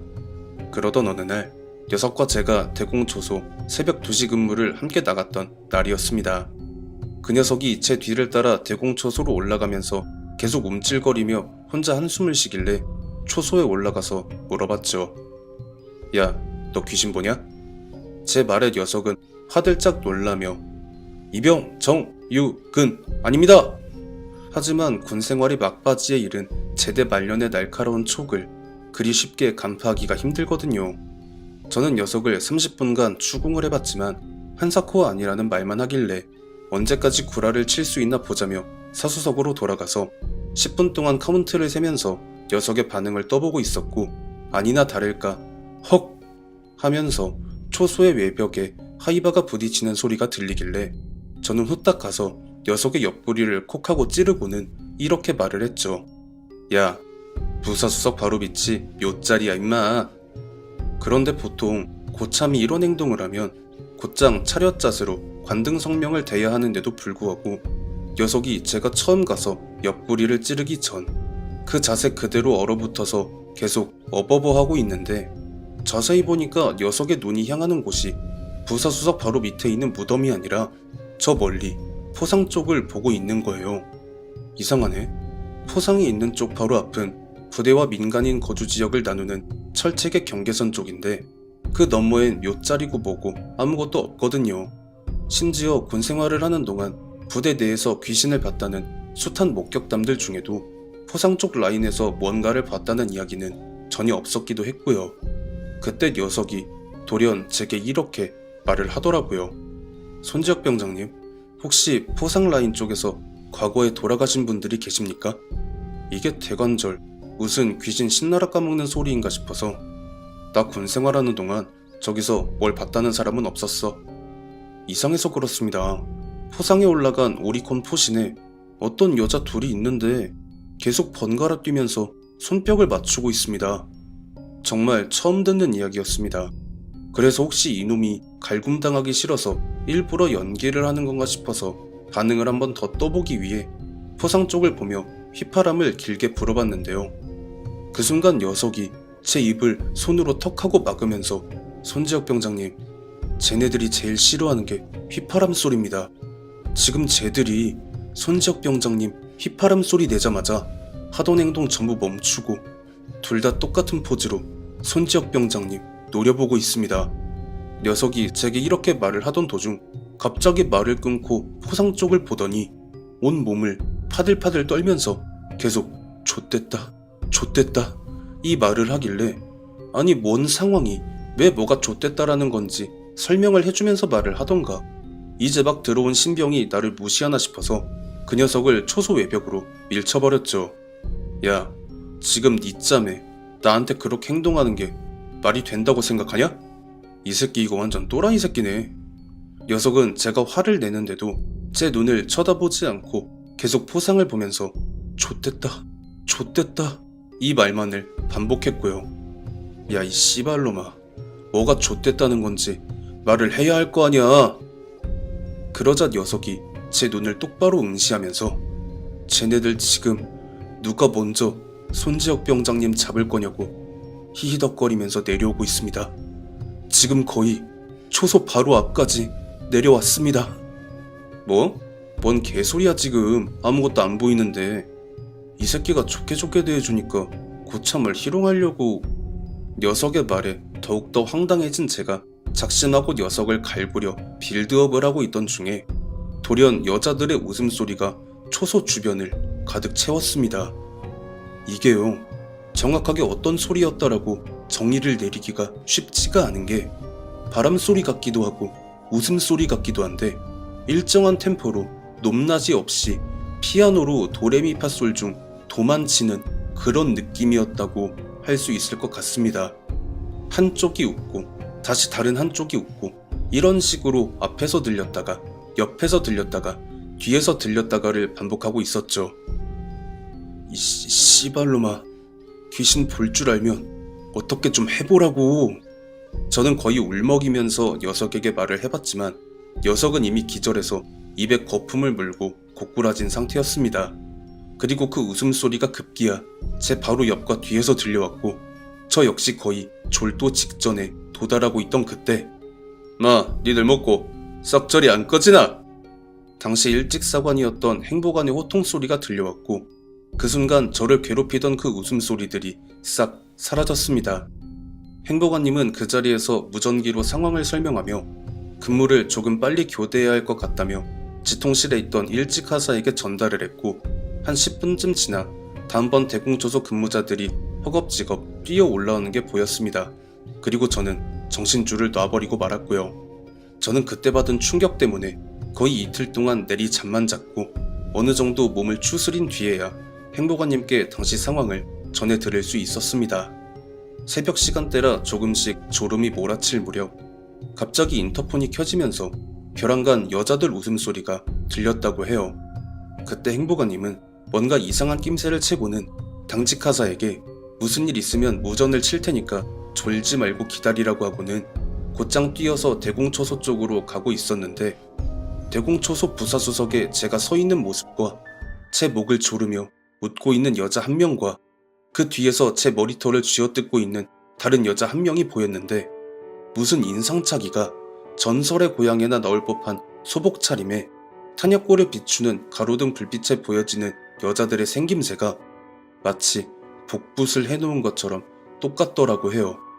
행보관님은 곧장 속도를 더 내서 대공초소에 도착을 하자마자 그 여자들을 향해 샤우팅을 질렀고 그 여자들은 마치 분하다는 얼굴로 포상 쪽으로 날아갔다며 그 여자들의 정체에 대해 말씀을 하시기를 행보관님이 상사 초점에 새로 신설됐던 당시 복무했던 부대로 전출을 오셨을 즈음 당시엔 아직까지도 정리가 안 된 몇 자리들 중에서도 유독 희한하게 포상 바로 옆쪽에 풀 한 폭이 자라나지 않은 붉은 무덤 2개가 나란히 붙어있는 게 있었다고 해요.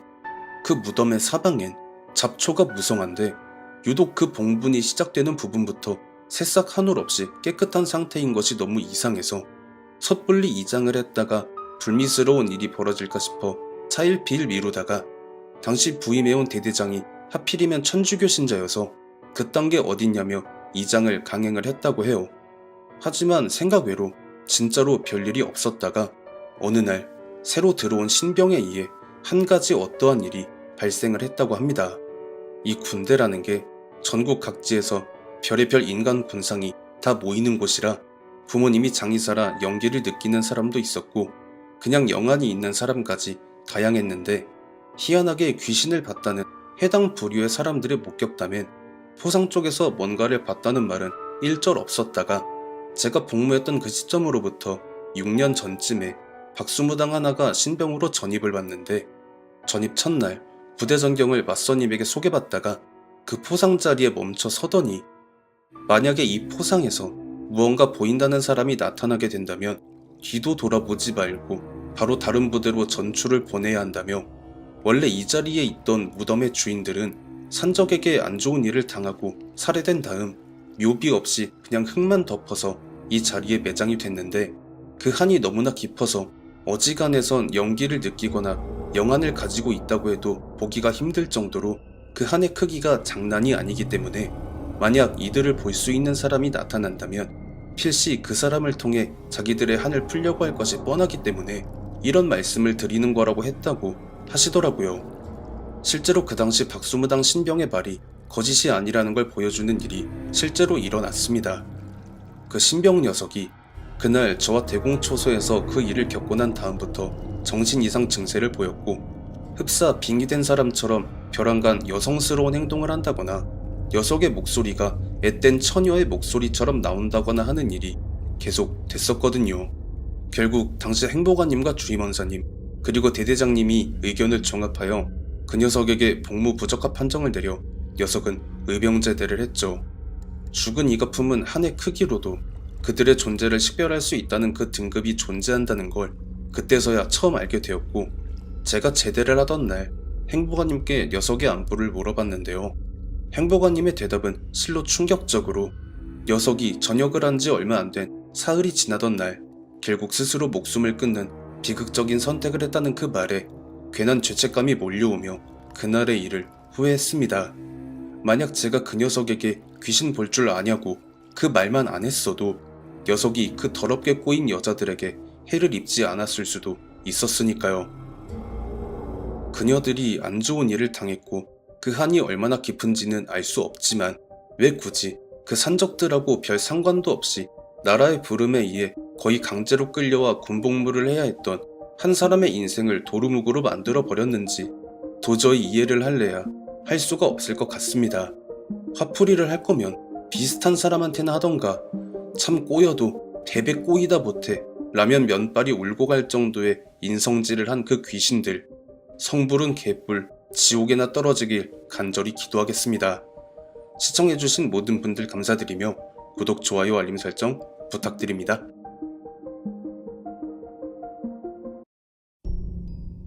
실제로 겪은 실화를 바탕으로 한 검통 공포라디오. 오늘 들려드릴 무서운 이야기는 시청자 혁이아빠님이 보내주신 이야기로, 혁이아빠님은 약 20년 전 당시에 성행했던 번개 만남을 통해 흉가 탐방을 하셨던 분이며, 흉가 탐방 당시 겪었던 여러가지 이야기들을 제 채널에 간간히 보내주셨었는데요. 이번에는 과연 어떤 이야기를 가져오셨을지 지금 바로 알아보겠습니다. 저는 경남의 화전민터에 다녀온 이후 A양과 인연이 다 연락을 주고받으며 지냈습니다. 그날은 제가 당시 만나던 여자친구를 집에 바래다 준 다음 제가 살던 방으로 가고 있었는데요. 대뜸 A양에게 전화가 걸려오더라고요. 그냥 좀 빨리 와달라길래 한달음에 그녀가 만나자고 했던 일산 라페스타의 한 카페에 도착해서 전화를 했더니 창가 쪽에 자리를 잡은 그녀가 마치 넌 미끼를 물어버린 것이다 라는 얄궂은 표정을 지으며 손을 흔들고 있더라고요. 저와 A양은 사이좋게 구름과자를 입에 물고 얼굴을 보지 않고 지내던 그동안 있었던 이야기를 하고 있었는데요. 문득 그녀가 심각한 얼굴을 하면서 저를 쳐다보길래 뭐냐고 물어봤죠. 그랬더니 자기가 사는 곳이 파주 문산 그쪽인데 읍내만 살짝 벗어나도 버려진 폐가가 엄청나게 많다면서 저라면은 그 얘기를 듣자마자 당장 가자고 할 것 같아서 불렀다고 속내를 드러내더라고요.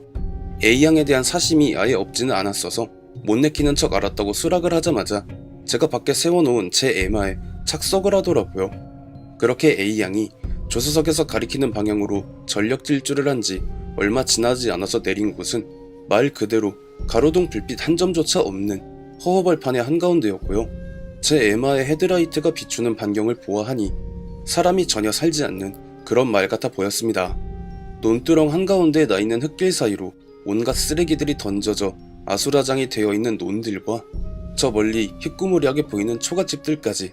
아마 제가 기억하기로도 당시 파주에 그런 버려진 마을이 상당히 많았던 걸로 기억해요. 군 생활을 파주 문산 쪽에서 했었기 때문에 전술훈련이나 행군 같은 걸 하게 되면 대부분 주민들이 많이 거주하는 곳보다는 사람들이 오랫동안 살지 않고 버려진 마을들 위주로 했었기 때문에 당시 제 눈앞에 보이던 그 광경들은 색다르다기보다는 뭔가 오랫동안 잊고 있었던 풍경에 대한 익숙함과 그리움, 반가움 같은 느낌과 함께 공포감을 더한 느낌이었다고나 할까요?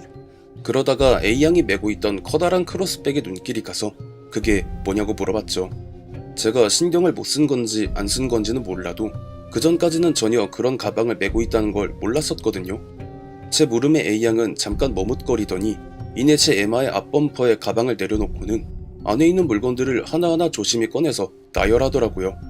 자세히 보니 그것들 하나하나가 전부 무속인들이 사용하는 무구들이었습니다. 방울, 칼, 부적, 오색천 등등 그런 걸 눈앞에서 직접 보는 건 처음이었기에 눈이 휘둥그레해졌죠. 추가로 굳이 설명을 안 들어도 A양의 정체를 알 것 같아서 그냥 고개만 끄덕였고요.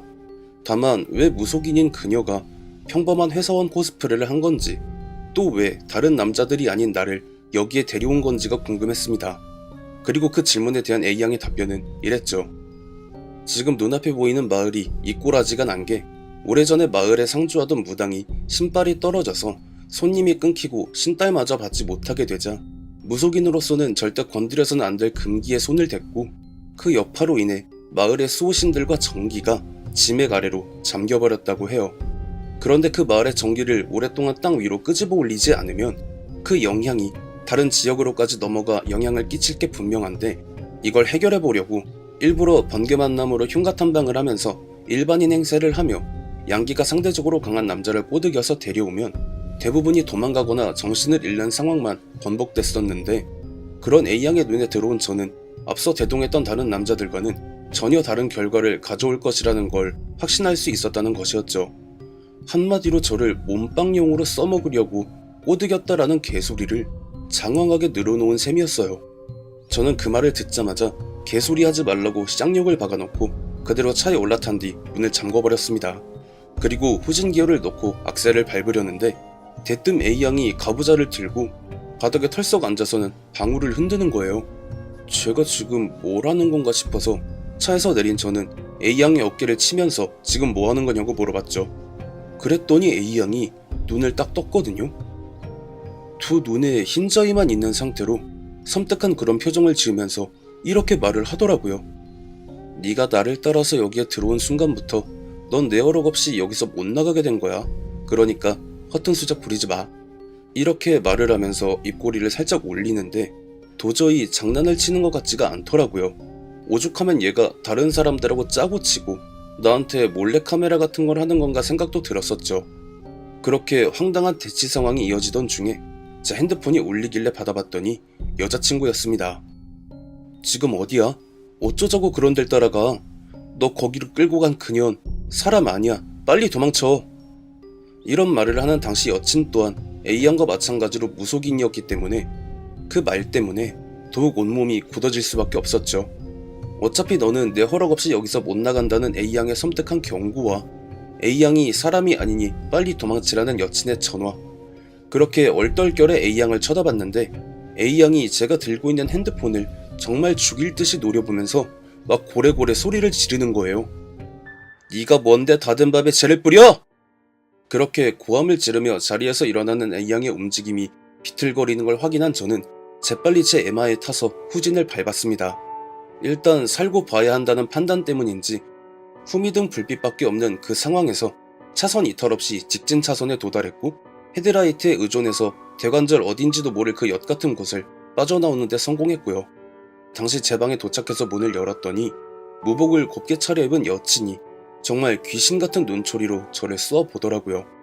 뭐 죽도록 얻어맞아도 할 말이 없었지만 그래도 사건에 대한 자초지종을 설명하니 여친이 그때까지 본 적 없는 긴 한숨을 쉬면서 이렇게 말하더군요. 하마터면 악신 섬기는 미친년 대신 몸빵하다가 그 자리에서 죽을 뻔했다고요.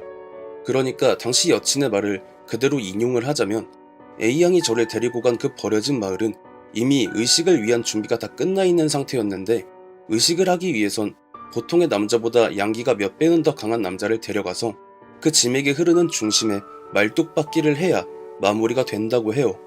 그 말인즉 저를 그 버려진 마을의 중심에 장승목처럼 박아넣어서 수호신 역할을 강제하게 해서 마을에 뿌려진 악한 기운을 정화하려 했다는 그런 이야기였죠. 의식을 진행하면서 자신한테 날아오는 살들을 전부 받아낼 몸빵용으로 쓰다가 제 육신이 죽으면 영혼을 뽑아내서 알박기를 할 요량이었다는 A양의 행동에 대한 진실을 알고 나니까 이건 소름이 돋는 수준이 아니라 온 몸이 식은땀으로 젖을 정도로 무서웠어요. 그렇게 몸에 들러붙은 악한 기운을 떨어내기 위해 여친이 간소하게 굿을 진행했고, 굿이 끝나고 어느 정도 안정을 되찾은 저는 여친에게 물어봤죠. A양이 왜 그런 짓을 하는 거냐고요.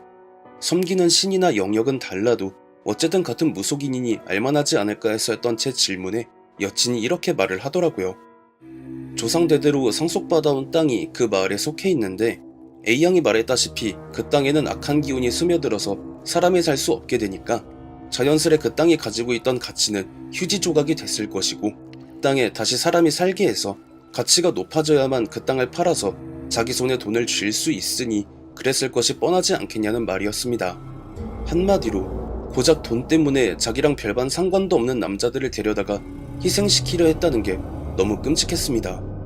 추가로 당시 여친이 했던 말이 아직도 소름 돋게 기억에 남는데요. A양이 저보다 앞서 그곳에 데려갔던 남자들은 진작에 죽었고 그 영혼들 역시 짐에게 한가운데 강제로 박혀서 아우성 치고 있을 거라는 말과 그 의식을 마지막으로 장식할 재물이 바로 저였다는 그 말이었습니다. A양의 의식을 시작하기 직전에 만약 당시 여친에게 전화가 오지 않았다면 저는 지금쯤 그 짐에게 한가운데 박혀 있을까요?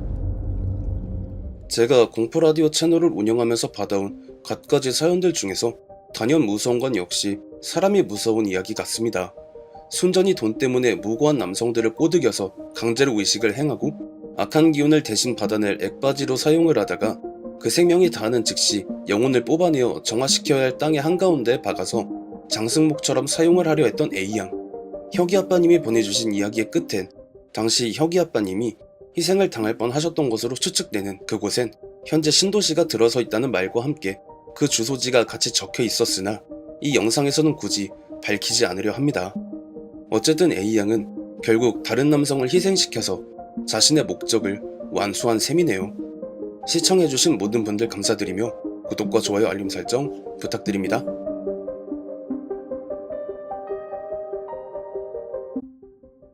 실제로 겪은 실화를 바탕으로 한 곰통 공포라디오. 오늘 들려드릴 이야기는 시청자 혁이 아빠님이 보내주신 이야기로 번개 만남으로 흉가 탐방을 할 당시인 약 20년 전에 겪은 일이라고 하며 혁이 아빠님 피셜로 현재까지 겪어온 모든 흉가를 통틀어 가장 무서웠던 곳이었다고 합니다. 과연 어떤 이야기일지 지금 바로 알아보도록 하겠습니다. 지난주 토요일쯤 제가 보내드린 이야기의 전편이 묶인 장편 영상을 보고 나서 생각보다 오랫동안 사연 제보를 하지 않았었다는 걸 깨닫고 부랴부랴 제가 겪었었던 일들 중 하나를 꺼내봤습니다. 그 흉가는 제가 나주 흉가를 다녀온 이후 약 4개월 정도 만에 가게 됐던 흉가이며 제 개인적인 생각으로는 현재까지 가봤던 흉가들 중 가장 무서웠고 아직도 그때 겪었었던 모든 것들이 믿겨지지 않을 정도라고 해두겠습니다. 나주 흉가를 다녀온 뒤 4개월쯤 지난 어느 날 몸을 담고 있던 흉가 카페를 열심히 뒤적거리던 중에 카페의 매니저님과 스태프들이 적어놓은 따끈따끈한 후기글을 하나 볼 수 있었는데요.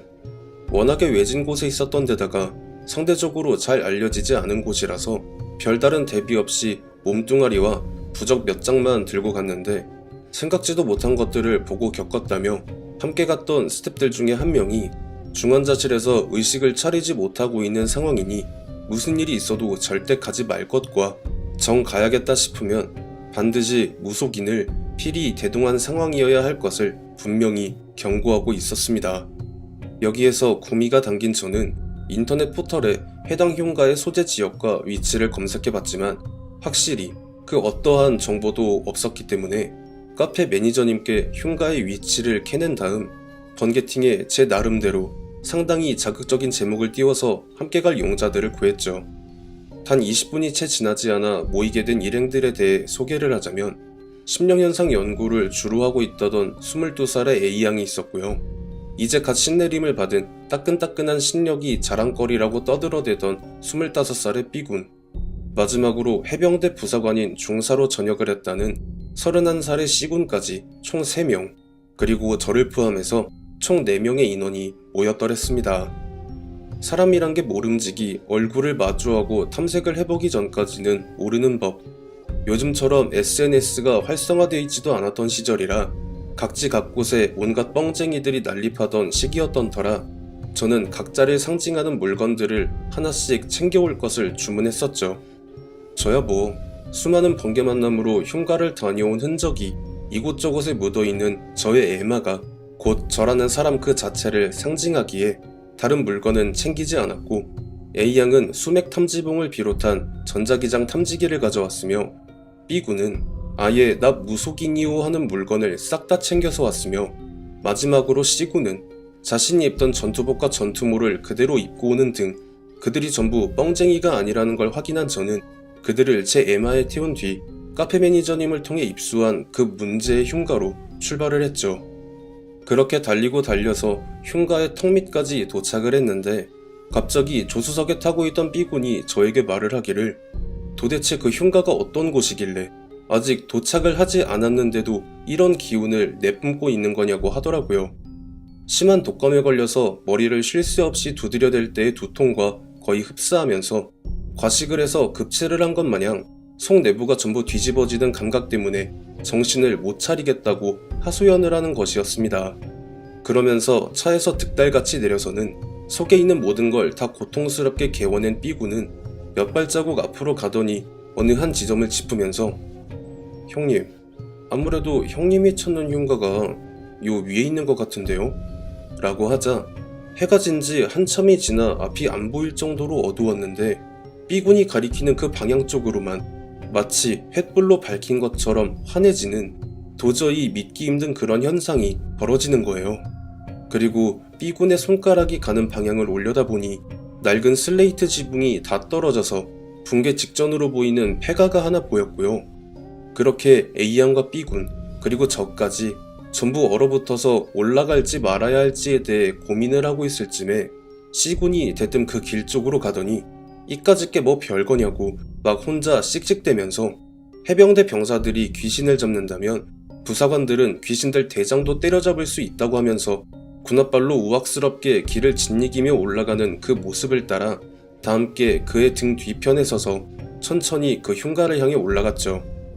하지만 막상 그 흉가를 눈앞에 두고 보니 C군 역시 바짝 긴장한 티가 역력했고 여기서 B군이 그냥 철수할 것을 권하고 말았는데요. A양이 손에 쥐고 있던 수맥 탐지봉이 혼자 트위스트를 추고 있고 역시 A양이 허리에 차고 있던 전자기장 탐지기가 연신 효과음을 내면서 요란하게 울고 있는 통에 저와 A양 역시 B군의 말에 동조를 하며 역시 가지 말라고 하는 곳엔 오는 게 아니구나라는 걸 여심히 실감하는데 C군이 대뜸 흉가의 입구로 돌진하더니 대문을 말 그대로 뻥 하고 차면서 그 안으로 들어가는 거예요. 여기서 모두가 아연실색을 할 수밖에 없었죠. 그런데 여기서 벌어진 정말 믿기 힘들 정도로 놀랍고 공포스러웠던 상황이 뭐였냐면 문을 걷어차고 흉가 안으로 들어간 C군이 뭔가를 본 듯 우두커니 서서 왼쪽 방향을 주시하고 있었는데 그런 C군이 마치 누군가에 의해 강제로 끌려가는 듯한 모션을 모두가 봐버린 것이었습니다. 정체를 모를 누군가에게 잡힌 건지 순간 당황하던 C군은 말 그대로 C자형으로 몸이 꺾이더니 그대로 왼쪽 방향으로 사라져버린 거예요. 문제는 그 상황도 상황인데 B군이 여기서 저와 A양에게 꺼낸 말이 A야, 그리고 형님, 우리 그냥 저 사람 버리고 도망가야 할 것 같은데요? 라고 하는 거예요. 저는 그게 뭔 개소리냐고 B군에게 따져 물었는데 C군이 그렇게 끌려가면서 흉가 안에서 어떤 여자의 목소리가 들려왔다고 해요. 너는 내가 죽인다. 꼭 죽인다. 라는 말이. 그런데 그 말이 진짜 한이 맺지다 못해 완전히 악 그 자체가 되어버린 무언가가 강한 노기를 띠고 한 말이라는 거였죠. 무슨 한이 그렇게 깊은지는 아직까지 잘 모르겠지만 한 가지 확실한 건 그 살기의 대상이 저와 A양을 비롯한 B군에게는 향하지 않는다는 것이었습니다. 이대로 C군만 저 존재에게 던져주고 간다면 우리들한테 그 여파가 미치지 못할 것만은 분명하다고 말을 하는 B군의 눈에는 우리라도 살아야 한다라는 의도가 아니라 정말 어쩔 수 없다라는 절망감이 가득 서려 있는 게 눈에 확연히 보일 정도였고요. 그렇게 B군의 말에 따를지 C군을 구하러 갈지 갈팡질팡하고 있는 사이 흉가 안에서 물건이 깨지고 부서지는 요란한 소리가 들려옴과 동시에 거의 넝마 조각이 된 갈갈이 찢겨진 전투복이었던 것을 걸친 C군이 온 몸에 피칠갑을 상태로 숨을 몰아쉬면서 대문 앞까지 달려나온 모습이 보이길래 저는 일단 살리고 봐야 한다며 C군에게 달려갔는데요. 여기서 벌어진 추가적인 상황에 저는 모든 전의를 상실하고 제 온몸을 감아오는 거대한 공포에 사로잡히고 말았습니다. 전설의 고향, 일본의 그 이름만 대면 알만한 공포영화들 다 필요 없습니다. 그런 걸 눈앞에서 직접 보면 그런 건 그저 어린애 장난에 불과하다는 걸 알게 될 거예요. 얼굴 전체가 마치 칼에 난도질 당한 듯한 상처로 뒤덮여 있는 옛날 옷을 입고 있는 여자가 시구내복 전체를 칠흑 같은 흙발로 조이면서 무슨 십몇 센치는 될 것 같은 기다란 손톱으로 그의 얼굴을 난도질을 하면서 마치 너네도 이 꼴 나기 싫으면 꺼지라는 그런 비웃음을 보이고 있었거든요. 저도 나름 번개 만남으로 전국의 흉가 이곳저곳을 다니면서 강심장이 될 대로 된 상태라 생각했고, 역시 그런 만남에서 수많은 무속인들을 만나서 귀신들에 대한 이야기를 들었었지만, 통상적으로 제 아무리 원한이 깊은 영가라고 한다고 해도 사람에게 물리적으로 해를 가하는 경우는 거의 없다고 봐도 무방하다는 말을 수없이 들었었는데, 그런 이야기의 끝엔 항상 만약이라는 게 존재했으며, 그 만약이라는 건 인과율이라는 영가들의 세계에서 통용되는 법칙을 전부 무시해버릴 정도로 그 원한의 깊이를 알 수 없는 경우엔 성불이고 뭐고 원하는 게 아무것도 없으며 그저 원한을 사귀면서 안식을 취하고 있는 자신을 다른 제3자가 건드리면 그대로 물리적인 해를 가하는 영가들이 있다는 것이었죠. 웃긴 건 이 이야기를 C군이 그렇게 당하는 모습을 함께 지켜보던 B군이 고스란히 말을 하고 있다는 것이었습니다. 형님, 지금 쟤는 우리한테 기회 주는 거예요. 그냥 이대로 가면 해코지 없이 놔줄 거라고. 그리고 그 다음 이어지는 B군의 말은 더욱 충격적으로 저 여자의 머리 위엔 여자의 머리카락으로 온 전신이 감겨져 있는 젊은 여자가 매달려 있다고. 보아하니 다녀간 지 얼마 안 된 것 같은데 저럴 경우 영혼이 육신으로 돌아가는 길이 아예 없고 저 상태로 영혼이 저 여자한테 매여서 함께 있는 거라고 하더라고요. 당시 제 생각엔 왠지 흉가 카페에서 본 후기글에서 함께 갔던 스텝 한 명이 중환자실에서 의식을 회복하지 못하고 있다에 그 여자 스텝이 B군이 말하고 있는 그 젊은 여자라는 생각이 들었고, 그제서야 B군을 뒤돌아보며 그가 우리라도 도망가자고 했던 모든 말이 똑바로 인지되기 시작했습니다. 아무리 그래도 어떻게 사람을 여기에 버려두고 우리만 돌아가는가 계속 머릿속에서 갈등이 펼쳐지고 있던 그때, 대뜸 C군에게 있는 대로 해코지를 하고 있던 그 여자 영가가 C군을 대문 밖으로 내동댕이 치더니 마치 가져가라고 손짓을 하는 게 보이는 거예요. 저는 C군에게 다가가 그의 몸을 어떻게든 들쳐매려고 안간힘을 쓰고 있었고, 그 여자 영가는 저를 보며 아주 웃긴 장면을 보는 것처럼 박장대소를 하더라고요. 그래서 반사적으로 제 시선이 B군에게 갔는데 B군은 아무 말도 없이 고개를 끄덕이고 있었습니다. 그렇게 C군을 조수석에 태운 다음 출발을 하려는데 B군이 제게 말을 하는 게 왜 저 여자가 C군을 데려가라고 밖에 던져준 것 같냐고 물어보길래 저야 뭐 가지고 놀 대로 놀았으니까 흥미 식어서 그런 거 아니냐고 답을 했죠. 하지만 B군의 말은 아까 전에 그 여자 머리 위에 젊은 여자가 꽁꽁 싸매져서 매달려 있다고 한 거 기억나냐고. C형의 영혼도 그 젊은 여자처럼 그 여자에 의해서 혼과 몸이 분리된 상태로 그 여자한테 잡혀버린 상태고, 우리한테 던져준 건 그냥 빈 껍데기라고 하는 거예요.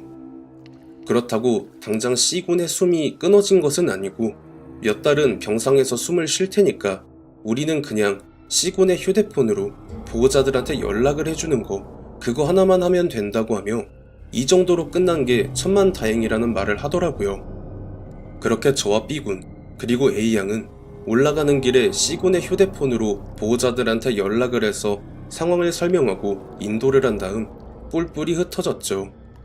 저는 혹여나 B군에게 C군의 혼을 되찾아올 방법이 없냐고 물어봤지만 뚜렷한 목적 없이 인과율을 어기면서까지 산 사람에게 해를 가하는 존재는 제 아무리 조선 팔도의 만신들을 죄다 불러온다 한들 거래 자체가 성립이 안 되는데 무슨 딜을 어떻게 칠 거냐. 이건 애초에 그 자리가 어떤 자리인지에 대해 단 한 번만이라도 생각을 하고 움직였어야 했던 것을 어린 여자애도 있겠다 괜히 쫄아있는 모습 보여주기 싫었던 알량한 자존심의 일을 벌인 C군이 전적으로 잘못을 해버린 거라고 생각을 하는 게 마음 편할 거라는 답변만 들려왔고요. 저는 그 흉가에 다녀온 이후 그곳에 갔다 왔었다라는 걸 제 주위의 모든 이들에게 꺼낸 적 없이 근 20년에 가까운 세월을 함구하며 지냈습니다. 당연히 그 흉가가 소재한 지역이나 그 근처엔 얼씬도 하지 않았고 제가 보내드리는 이 이야기에서도 해당 지역을 오픈할 생각이 전혀 없습니다. 괜히 밝혔다가 누군가가 가서 그런 일이 또다시 벌어진다면 분명 검통님께 그 화살이 겨냥될 것을 우려하기 때문이기도 하고요. 이번 이야기는 여기서 마무리하고 다음에 생각나는 사연이 있으면 또 보내드리겠습니다. 제가 처음 혁이 아빠님께 이 사연을 받은 게 지난주 일요일이었는데요. 이 사연에 등장하는 흉가와 그 흉가를 중심으로 일어난 일련의 상황들을 읽어내려가면서 등골이 오싹해질 정도의 공포감이 들었습니다. 원한이 깊어도 너무 깊은 특정 영가가 인과율의 법칙을 무시하고 산 사람에게 해코지를 가한다는 건 일본의 공포 경험담이 아닌 이상 듣기도 보기도 힘든데 우리나라에 존재하는 영가들 중에도 이런 무서운 영가가 있다는 점 또한 정말 무서웠습니다. 시청해주신 모든 분들 감사드리며 구독, 좋아요, 알림 설정 부탁드립니다.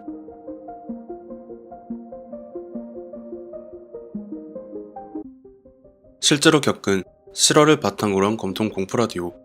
오늘 들려드릴 이야기는 시청자 혁이 아빠님이 보내주신 이야기로 늘 그렇듯 20년 전쯤 번개 만남으로 흉가를 가셨던 이야기가 아닌 최근에 다녀온 한 흉가에 대한 이야기라고 합니다. 과연 어떤 이야기일지 지금 바로 알아보도록 하겠습니다. 시작부터 이런 말씀 드리기는 좀 그렇지만 그 흉가로 인해 생떼 같은 4명의 아이들이 목숨을 잃거나 반불구가 되었고 제 아들 혁이는 아기 때 어떻게 해서든 닫아버렸던 그 영안이 다시금 튀어버리는 무수히 많은 안 좋은 일을 불러왔습니다. 원래는 20년 전에 번개 만남으로 흉가를 갔었던 이야기 혹은 제 가정사를 제보를 해드렸었지만 이번에는 비교적 가장 최근인 2년 전에 우연한 계기를 통해 가게 되었던 그 흉가에 대해 제보를 하려고 합니다. 이게 피는 못 속인다고 해야 할지 첫째 혁이가 저한테 무슨 사진 하나를 보여주면서 주말에 친구들하고 여기에 다녀오려고 한다길래 그래 어디 놀러가니? 하며 그 사진을 본 저는 그야말로 경악을 금치 못했죠. 왜냐하면 그 사진은 누가 봐도 흉가였거든요. 아니 이놈이 돌았나 하면서 엉덩이를 풀스매싱으로 후려치면서 절대 저런 곳엔 갈 생각도 하지 말라며 강하게 엄포를 놨죠. 저야 젊었을 때 철없는 생각에 전국의 흉가를 다닌 거였지만 제 이야기를 보신 시청자분들이나 구독자분들은 아마 아실 거예요. 정말 눈으로 보고도 믿기 힘든 말도 안 되는 현상을 직접 목격하면서 내가 다시 흉가에 오면 성을 간다며 다짐까지 하기를 수십 번. 첫째 혁이가 태어나고 둘째 유리가 와이프의 배에 들어서고 나서야 그 지긋지긋한 굴레를 끊어낼 수 있었는데 아니 이놈이 대뜸 놀러간다는 게 강이나 유원지도 아니고 뭐? 흉가? 저는 제 아들 녀석에게까지 그 굴레를 이어주고 싶지 않았기 때문에 흉가에 발을 들이미는 순간 너와 나는 부자지간이 아니다. 호적에서 파버리겠다며 아직 중학생밖에 안 된 아이를 할 말 못할 말 다 뱉어가며 호되게 야단을 칠 수밖에 없었습니다. 이쯤 했으면 알아들었겠지 하고 한시름 놓고 한 주간을 보내고 어느덧 주말이 찾아왔을 때 저에게 혼나서 풀이 죽어있던 혁이는 제게 아무 말 없이 여행 가방을 챙겨서 친구들하고 놀러갔다 온다는 쪽지만 남겨두고 나갔다는 걸 확인한 저는 설마 흉가에 가겠어 하며 오랜만에 친구들을 만나서 당구 한 게임 치고 놀다가 저녁쯤 돼서야 집에 들어갔는데요. 애엄마가 거실 소파에 앉아서 안절부절을 못하고 있길래 왜 그러냐고 물어봤더니 낮에 잠깐 낮잠을 자는데 꿈을 하나 꿨다는데요. 혁이와 혁이의 친구들이 비어있는 어떤 집을 서성이다가 어떤 괴한에게 붙잡혀서 크게 다치는 그런 꿈을 꿨다면서 혁이한테 무슨 일이 생긴 건 아닐까 싶어 전화를 수십 통을 해봤지만 연결이 안 됐다는 말을 하는 것이었습니다. 제 와이프가 앞날에 관한 예지몽을 잘 꾸는 편이기도 하고 실제로 그 예지몽이 대부분 현실에서 맞아떨어진 경우가 많았기 때문에 설마 이놈이 내 경고를 무시하고 흉가를 결국 가버린 건가 하며 어떻게 하지 갈팡질팡 하는데 때마침 혁이에게서 전화가 걸려오더라고요. 야 너 이놈 새끼 이거 아빠가 저번에 뭐라 그랬어? 어? 전화를 받자마자 있는 힘껏 고함을 질렀는데 전화기 너머로 들리는 목소리는 혁이의 목소리가 아니었고 비슷한 또래의 남자아이의 목소리였죠. 그게 혁이가 지금 많이 이상해요. 아무래도 혁이와 함께 흉가에 간 혁이의 친구 같아 보이는 상황에 저는 긴 말 안 한다고 너희들이 지금 있는 위치랑 주소 찍어서 보내라고 하니 한 5분쯤 지나서 흉가의 윤곽과 대략적인 위치를 적은 주소 같은 게 MMS 메일로 오길래 곧장 경찰에 신고를 하고 저는 자차를 타고 그 흉가로 출발을 해서 신호 위반까지 해가며 제발 혁이가 무사하기만을 빌며 1시간 정도 내달렸을 때 내비가 목적지에 도착했다고 안내 음성이 들렸고 차의 헤드라이트를 전방으로 켜놓은 뒤 전등을 들고 내려서 어디쯤인가 하며 걸어보니 혁이의 친구가 보내준 그 사진과 정확하게 일치한 그 흉가의 모습이 보이더라고요. 그런데 그 흉가가 보이면서부터 어딘가 이상한 게 조금씩 같이 보이기 시작하더군요. 봉분인가? 누가 흙으로 동그랗게 반듯하게 쌓아 올린 무덤처럼 생긴 봉분이 그 흉가를 에워싸고 있는 그 기괴한 광경이 말이에요. 그리고 이게 한밤중이고 주변의 민가도 사람 인기척도 없이 도로의 한 귀퉁이에 경작되다가 만 논밭 한복판에 그런 것들이 보이니까 마치 흉가가 들썩들썩하고 움직이는 것처럼 보이는 환시까지 보이기 시작하면서 마음 한켠 깊은 곳에 거대한 공포가 새겨졌죠. 당장 혁이와 그 친구들을 구하러 가도 모자랄 판에 이곳 들어갈 수 있는 곳이기는 한가? 라는 의문과 공포에 질려 그 자리에 선 채로 움직이지 못했습니다. 저는 한때 번개 만남 흉가로 자주 함께했던 그 무당 친구의 말을 떠올리며 그 공포감을 억지로 떨쳐내려 애썼고요. 형님, 잘 생각해보세요. 결국 해코지를 당하는 건 내 심기를 거슬리기 위한 누군가잖아요? 이걸 반대로 뒤집어서 보면 결국엔 나를 빡치게 한 특정 대상을 조지는 데 정신이 팔린 귀신이 누가 들어와서 가만히 서서 아무것도 안 하고 있으면 절대 건드릴 일이 없다는 말이 되는 거죠. 저는 그렇게 급하지 않게 천천히 조금씩 그 흉가를 향해 발을 내딛었고 혁이의 휴대폰으로 전화를 걸었는데 확실히 그 안에 아이들이 있다는 걸 알게 됐죠. 흉가 안으로 들어간 제 눈에 보이는 건 기절하여 바닥에 엎어진 혁이와 아이들의 모습과 아이들의 숫자와 일치하는 검은 사람의 형체들이 아이들의 위로 올라앉아서 날카로운 무언가로 아이들을 쿡쿡 찌르는 모습이었습니다. 여기서 흉가를 처음 봤을 때 보였던 그 봉분의 숫자를 떠올려보니 정확히 5개였고 그 검은 사람의 형체 역시 5개였죠. 역시 혁이와 아이들의 숫자가 5명인 걸 확인하면서 어떻게 이렇게 절묘하게 상황이 진행될 수 있을까라는 의문이 생기더라고요. 저는 일단 다시 차로 돌아가서 20년 전처럼 흉가에 방문할 때 간단히 예를 표했던 것과 동일한 방법으로 조그마한 좌상과 음식들을 챙겨서 다시 흉가 안으로 들어간 뒤에 상을 차려놓고 아이들의 몸을 깔고 앉아 시덥잖은 장난을 치고 있는 그들을 위해 제사를 드리면서 아이들을 대신해 제가 사죄 드리겠다. 아들 가진 애비의 심정으로 부탁 좀 드리겠다. 한낱 어린아이들의 치기로 인해 벌어진 일이니 용서해달라며 거듭 청을 했는데요. 그러는 사이에 그 검은 형체들, 즉 귀신들이 제가 차린 상 앞으로 335 몰려들더니 미친 듯한 속도로 음식을 먹어치웠습니다. 그리고 식사를 다 마친 그들이 자리에서 일어서서는 대충 대장처럼 보이는 귀신 하나가 제 앞으로 와서 말을 하는 게 너의 갸륵한 치성을 봐서라도 네 아들놈 하나는 살려주겠다고 대신 나머지 4명은 죽을 때까지 따라가서 괴롭힐 거라고 이 말을 하면서 서서히 사라졌고 때마침 신고를 받고 출동한 그 지역의 경찰들이 와서 상황을 조사하며 그날의 일이 마무리가 되었죠. 다음날 조사를 다 받고 귀가한 저는 그날 살면서 처음으로 혁이에게 매를 들이밀었고 잘못했다고 울며 비는 혁이를 무자비하게 매질을 했습니다. 네가 무슨 짓을 한 건지 알고는 있느냐고, 왜 조용하게 안식을 취하는 사람들의 공간에 찾아가서 행패를 부려서 이 사달을 만들었냐고 하면서 말이에요. 한참 동안의 메타적이 멈추고 저는 혁이에게 흉가에서 무슨 짓을 했는지 낱낱이 고하라고 했고 혁이의 말을 듣고 나니 어이가 없어서 말문이 막히더라고요. 흉가 주변에 있던 무덤 5개를 보고는 한 명씩 그 무덤 위에 올라가서 밟고 뛰고 인증샷까지 찍은 다음 흉가 안으로 들어가서 손에 잡히는 나무 막대기로 내부에 남아있던 집기류들을 전부 부숴버린 뒤에 세상에 귀신이 어딨냐며 고함을 지르면서 청소년들은 입에 대서는 안 될 그것과 그것을 바닥에 깔아놓고 말 그대로 난장판을 벌였으며 그렇게 한참 동안 웃고 떠들다가 갑자기 무언가로 머리를 강하게 얻어맞는 느낌이 들면서 정신을 잃었다는 말이었습니다.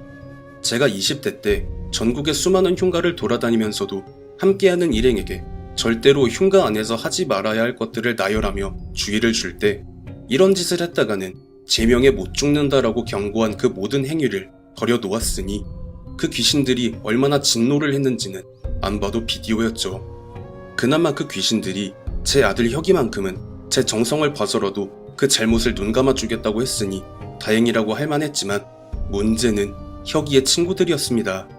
혁이 친구들의 부모들과 경찰서에서 만나서 무슨 일이 생기면 연락하자며 연락처를 주고받았었는데 그 친구들이 전원 같은 증상을 보이며 응급실에 실려갔다는 말을 전해 들은 저는 가슴이 철렁하고 무너져 내리는 느낌을 강하게 받을 수밖에 없었어요. 여기에서 내 아들은 괜찮다고 말했다간 어떤 일이 일어날지 몰라. 저도 지금 아이 병간호하고 있다고, 애가 열이 39도가 넘어간다고 거짓말을 했고요. 그리고 얼마 뒤에 흉가에 함께 갔었던 혁이의 친구들 중 2명이 원인 모를 발작과 발열에 시달리다가 결국 세상을 떠났다는 충격적인 이야기를 듣게 됐습니다. 여기에 나머지 2 친구는 먼저 떠난 2명과 같은 증상을 보이다가 결국 식물인간 신세가 되어 겨우 목숨만 부지하고 있는 상태로 중환자실 신세를 지고 있죠. 그리고 혁이는 목숨을 건진 대가로 귀신들을 보는 눈, 영안이 튀어버렸고 이는 현재 진행 중인 이야기입니다. 제가 제보했던 이야기 중에 혁이가 아직 아기일 때 시세보다 3천 정도 싸게 들어갔던 그 빌라에서 혁이가 귀신을 보는 듯한 모습을 보였었고 이렇게 해서는 안 된다며 무속인을 불러서 혁이의 영안을 닫은 적이 있었는데 그때 했던 노력과 고생이 전부 혁이의 잘못 때문에 물거품이 돼버린 거였죠. 2 아이의 아빠가 되면서 나의 잘못된 행동으로 아이들에게 안 좋은 일이 일어날까 하는 우려로 흉가행을 완전히 중단했기 때문에 별 문제 없겠지 하며 살아온 지난 날들이 파노라마처럼 눈앞을 스쳐 지나가며 눈물 한 방울에 소주 한 잔씩 들이키며 속으로 쓴물을 삼키는 저를 이미 일어난 일이니 앞으로 혁이를 잘 보살펴서 안 좋은 일이 일어나지 않게 막아주는 것이 부모된 도리가 아니겠냐며 토닥여주는 와이프와 함께 그날 태어나 살면서 처음으로 많이 울었던 것 같습니다. 이 이야기를 듣고 계실 여러 시청자분들과 구독자분들께 당부드리고 싶은 것은 흉가를 재미삼아 갈 수는 있습니다. 이것은 사람이기에 자유의지에 따라 얼마든지 할 수 있는 행동이기 때문에 어쩔 수 없는 것이지만 살아서 찾지 못한 안식을 죽어서 찾기 위해 사람의 발길이 닿지 않는 멀리 떨어진 곳으로 숨어들어 안식을 취하는 영가들에게 최소한의 예의를 차리시길 바랍니다. 재미로 찾아갔다가 그 대가로 목숨을 내놓는 불상사는 일어나지 않아야 하니까요. 여느 때와 같은 위트와 유머가 장착된 유쾌하면서도 무서운 분위기의 이야기를 생각했지만 이번 이야기는 그 분위기가 상당히 무겁다고 생각이 드네요. 흉가에서 절대 하지 말아야 할 죽은 자들의 안식을 송두리째 깨버리는 행위를 한 대가를 어떻게든 돌려받은 첫째 혁이와 그 친구들의 잘못이 크기는 하죠. 퇴근하고 집에서 노곤하게 뻗어 있는데 누가 갑자기 허락도 안 했는데 집안에 멋대로 들어와서 집안을 개박살내고 술판까지 벌인다면 그 누가 그들을 용서할 수 있을까요? 그나마 혁이 같은 경우는 혁이 아빠님께서 그 귀신들에게 작게나마 성의를 보이며 용서를 빌었던 덕에 목숨만은 건질 수 있었으나 목숨을 건진 대가로 영안이라는 저주를 안게 되었으니 혁이 아빠님의 상심이 얼마나 클지 감히 가늠조차 되지 않습니다. 시청해주신 모든 분들 감사드리며 구독, 좋아요, 알림 설정 부탁드립니다.